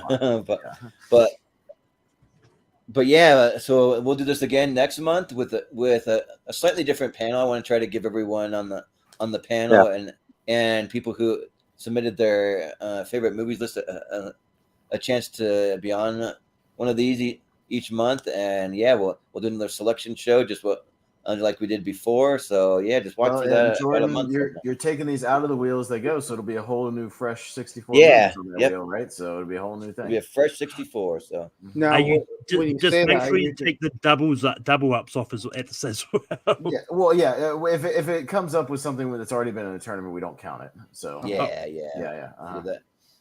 So if obviously there's movies on here that multiple people have on their lists or whatever, and if somebody has Raiders is on a couple of lists or something like that. So if it comes up once for one thing, it'll come off. We just ignore it basically. Because I think we actually had a duplicate one pop up twice in the same show, right? Yeah, I think Jurassic Park came up a couple Jurassic times. Park came up twice. John Wick might have come up twice, something like that. But so we just ignore it. Yeah, we just move on. So I'm just really hoping Siona's wedding doesn't come up on the next one because I won't be there to defend. Oh, no. Oh yeah, right, yeah. And hey, to be fair, we tried to get Steven on this one, and he wasn't there to defend his movies that were on here. So it is what it is. Yeah. And when it's on the wheel multiple times, that just just increases the odds that it's going to show up sooner than later. Probably that's just all it does. So. Which is why I'm feeling confident that Seoni's reading is probably not going to come up for a while. Probably, but because we never know though. Unless someone else secretly put it on it as an alternate. Hey, to be well, fair, it makes you wonder when Casablanca is going to show up. Good God. To be fair, Yeah, right. Air was just on somebody's extra 20 and got into this tournament and made it an Elite 8. So, I mean, Yeah, right. Yeah. And I'm pretty sure I'm the only one with Finding Neverland on their list. Yeah, right. You probably are, but I do love that movie. So. I'm pretty sure that I put Hot Shots Part 2 as like in my 20 honorable mentioned in it. Yeah, I don't have it. So. Yeah, so you never know. So, but yeah, this was a fun time, guys. So we'll do it for us tonight. So we did pretty good. We made a good time under 3 hours, so that's good for us. And yeah, we'll just do some plugs, and that'll do it for us tonight. So we'll start with Chris. Where can we find you, Chris? So we can find me on cscott1128 over on Instagram. We can find me at writer_84 over on Twitter. Yeah. And my socials are writer_. Woo! Yay! Yeah. Right. Nice. We can, cscott1128. I'm pretty proud of that one. And also, obviously, I jumped in as Jeff Reynolds. I kind of want to promote that out there. And we just filmed our 13th episode tonight, or today. It was pretty exciting with that series we're doing. So if you haven't checked it out, please check it out. And please at least share it out there. That would be awesome. I'm going to kind of run it by you probably in another show, maybe opening one of these with like a preview, or like they're like 3-minute episodes in the beginning. So maybe one of our episodes in between some stuff. Yeah, totally. We could like show one on here. Yeah. Because the one you just filmed, is it already online, or it is not already online? No. Okay, I wasn't sure it was going to be a little bit if you're going to like kind of like have to upload it and edit it and all that. Yeah. Yeah. But so that's kind of some of my stuff I want to promote. Yeah. Nice. Sounds good. And Malcolm, where can we find you? You can find me on Tape Productions, where I host Ranking Movie Sunday night. This week we're doing movies about the making of real life movies, products, companies. I did put an exception, but I think I covered everything. But yeah, I was gonna say I started to look up product stuff, and I was like, I'm glad you expanded it to like movies and companies, because products individually is not enough for like a rank. I realized that when I sort of came up with the idea for Flaming Light. That's why I also added in TV shows as well, because as fans that's a little bit more but also waiting for them to do one on Blockbuster. Come on, they got to do something. They did that Netflix show that sucked, remember? Well, they did a Netflix show, but that was more of just like a weird comedy or something. Yeah, it was garbage. So now that squashed any chance of you getting anything about that, because that was shit. Yeah. Didn't they do a documentary about the last Blockbuster or something? They did. Yeah, yeah, they did that. So maybe that could. Yeah, but that ending was so weird of that series. Oh, sorry. Well, to be fair, that documentary is about the formation of Blockbuster. It's just about the last Blockbuster. Well, if you include documentaries, I don't know if it'd be eligible, but I don't know. I mean, still, as I said, like I'd have to have seen. I haven't seen the last Blockbuster, but as far as I know, it's not about the creation of Blockbuster. It's more about talking about the last Blockbuster. Yeah, that's probably true. But yeah, you can also find me hosting Gone for the Win on Tape 3 Productions, and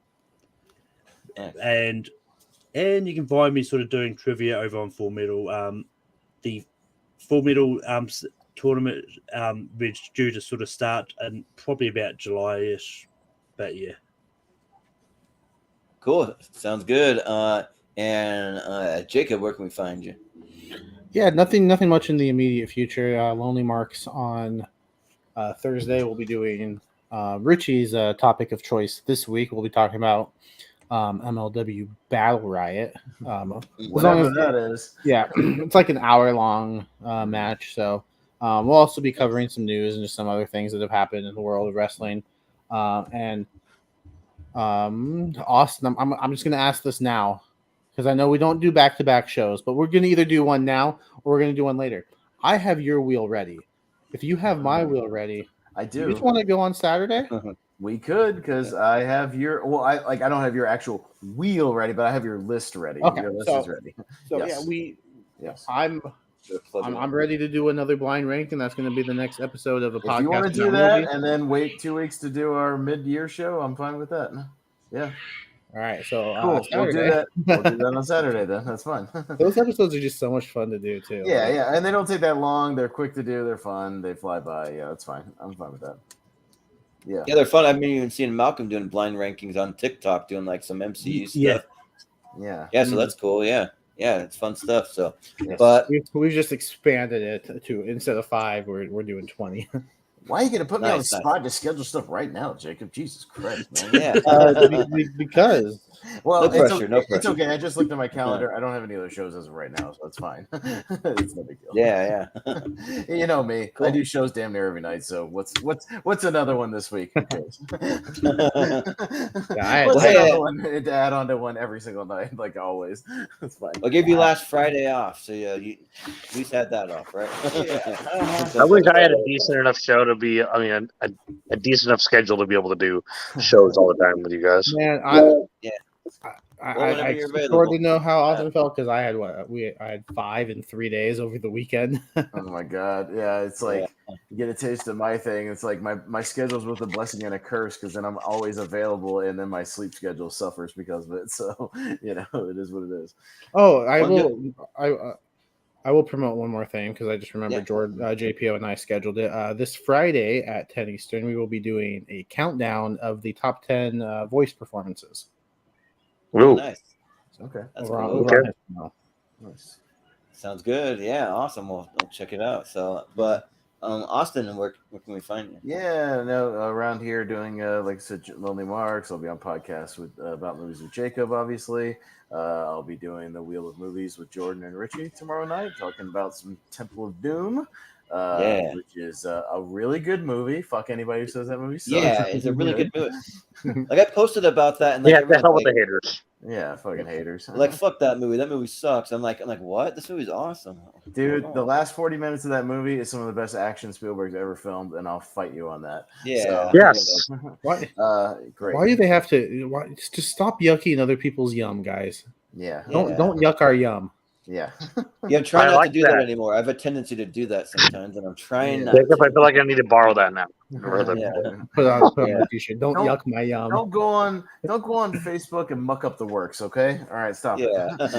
Listen. But no, I'll, like Malcolm said, I'll be on Rankum talking movies about products or making movies or whatever, all that stuff. We'll talk about all that stuff. We'll see what makes the cut. And I can't promote it because it's out now. Movie Battleground, my title match over on TMJ Entertainment with Amaru Moses finally dropped this past week, so you guys can go watch it. And it's so good; it's in 2 parts. Nice. Yeah, that's cool. It's a hell of a match of the year candidate. So go check it out. So for sure, go check it out. Did it go long or something? Is that why?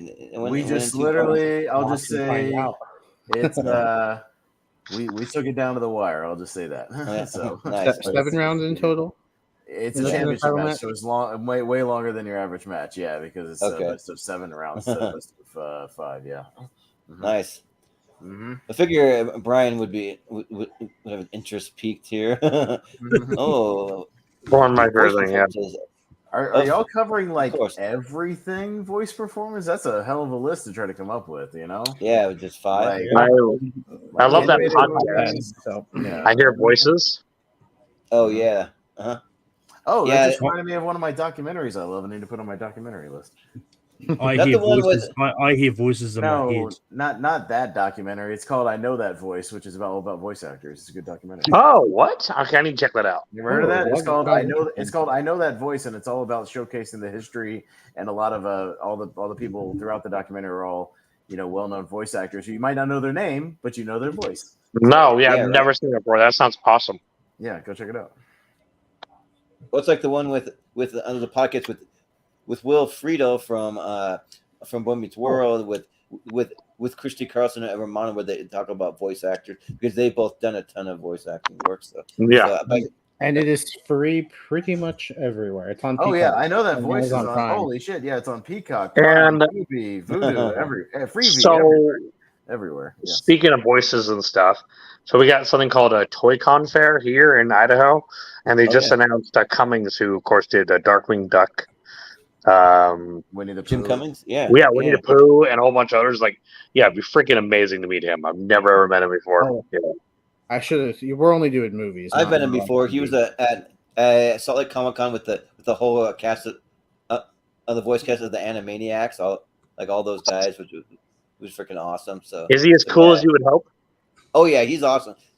And also, he's one of the best social media followers. If you follow Jim Cummings, he's like great. Like, he's pretty funny and fun to follow. He'll do voices, like he'll post random videos and all kinds of stuff. Okay, I can look him up. Yeah, Follow him, he's awesome. So yeah, I saw him with Rob LaMarche Rob Olson, and then LaMarche, the guy who does the voice of Brain. I forget his first name, but yeah, and then also the guy that did Wacko, which now I'm tracing his voice. He's the one that's the band Rock Sugar, but but anyways, right. yeah, for what we have going on with the channel. So you can follow us on the socials at Movie Hero 2121 on Twitter and Instagram, as always. Follow me on Instagram at Jordan82616 also, and then we'll have our poll with the Elite Eight probably tomorrow or in the next day or two on the Shepard on Friends and Family group over on Facebook. And then if you join our Patreon, you go to patreon.com/Movie Hero. It really helps out our channel a lot. We just posted an extended schedule. So if you want an extended look of what we have coming up for about the next 4 months, you want to have first dibs on being on some episodes, you can sign up for that, because I always give a preference, or have you said that word, preferential treatment to my Patreons. So that's why you see Brian Nussbaum. He's a loyal Patreon member, so he comes on the show a lot because of that. But and then we also do some podcasts over there. We do some drafts. Speaking of that, we'll have to schedule soon. We don't have it scheduled yet, but we want to do a podcast episode, and I'm thinking that might be the one for this month at some point. But it's going to be actors and actresses that annoy us or we can't stand. I think that might be one of the next ones coming up. So yeah, just watch for that. That will show up over on the Patreon. But and then we'll be back to the Seen and Heard movie trivia a week from this Sunday. We'll be doing that. So if you like to play some trivia with us and you weren't on the last episode, then you're welcome to be on. So and see if you can beat our current champion Ryan Permison. So he's on a 2-win streak. So we'll see what happens. So and then just a preview of what's coming up for tournament fights and tier ranker. This Friday we'll be doing best movie dads in honor of Father's Day coming up. Then we'll be getting into best movies of 2011 ladder series next week. So it'll be a Monday, Wednesday, Friday for that one, which may have to do a little tweaking of wheel of movies because of that. We'll figure it out, but maybe just another night or weekend or whatever. But and then we're getting into our big geek character series. We're going to be doing a series to determine the best geek character of all time. We're going to do 8 different tournaments, and then we're going to take all the Sweet 16 and do a big 128 at the end. So it'll take quite a while, but there's lots of content to last us a long time. So our first one's going to be best Star Wars characters. So we're going to be talking some Star Wars. Then we're going to be getting into our best animated movies of all time championships. So we are finally down to the championships. So we did one for every single decade, and we're going to take the top 10 from each decade. So it's going to be a tough one for that. Then we have best movies with a city in the title, and then best movies with the state in the title for 2 separate tournament fights, which I already have the list for the best movies with the city in the title put together. I was just I'll run it by the rest of you guys here soon, but and then we'll be getting into best vacation movies. Just movies where people are on vacation because it's summertime, so it's that time of year.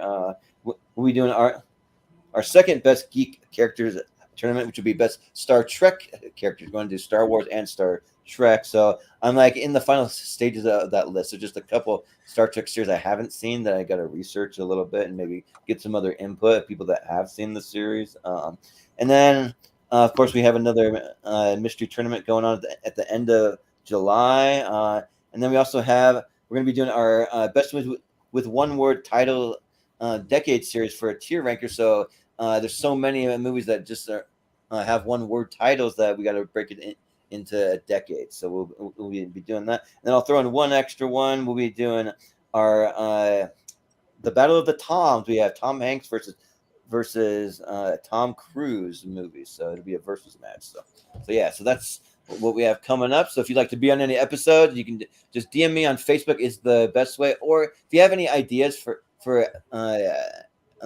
tournaments, you can always go to moviehero2121@gmail.com. We do have an email.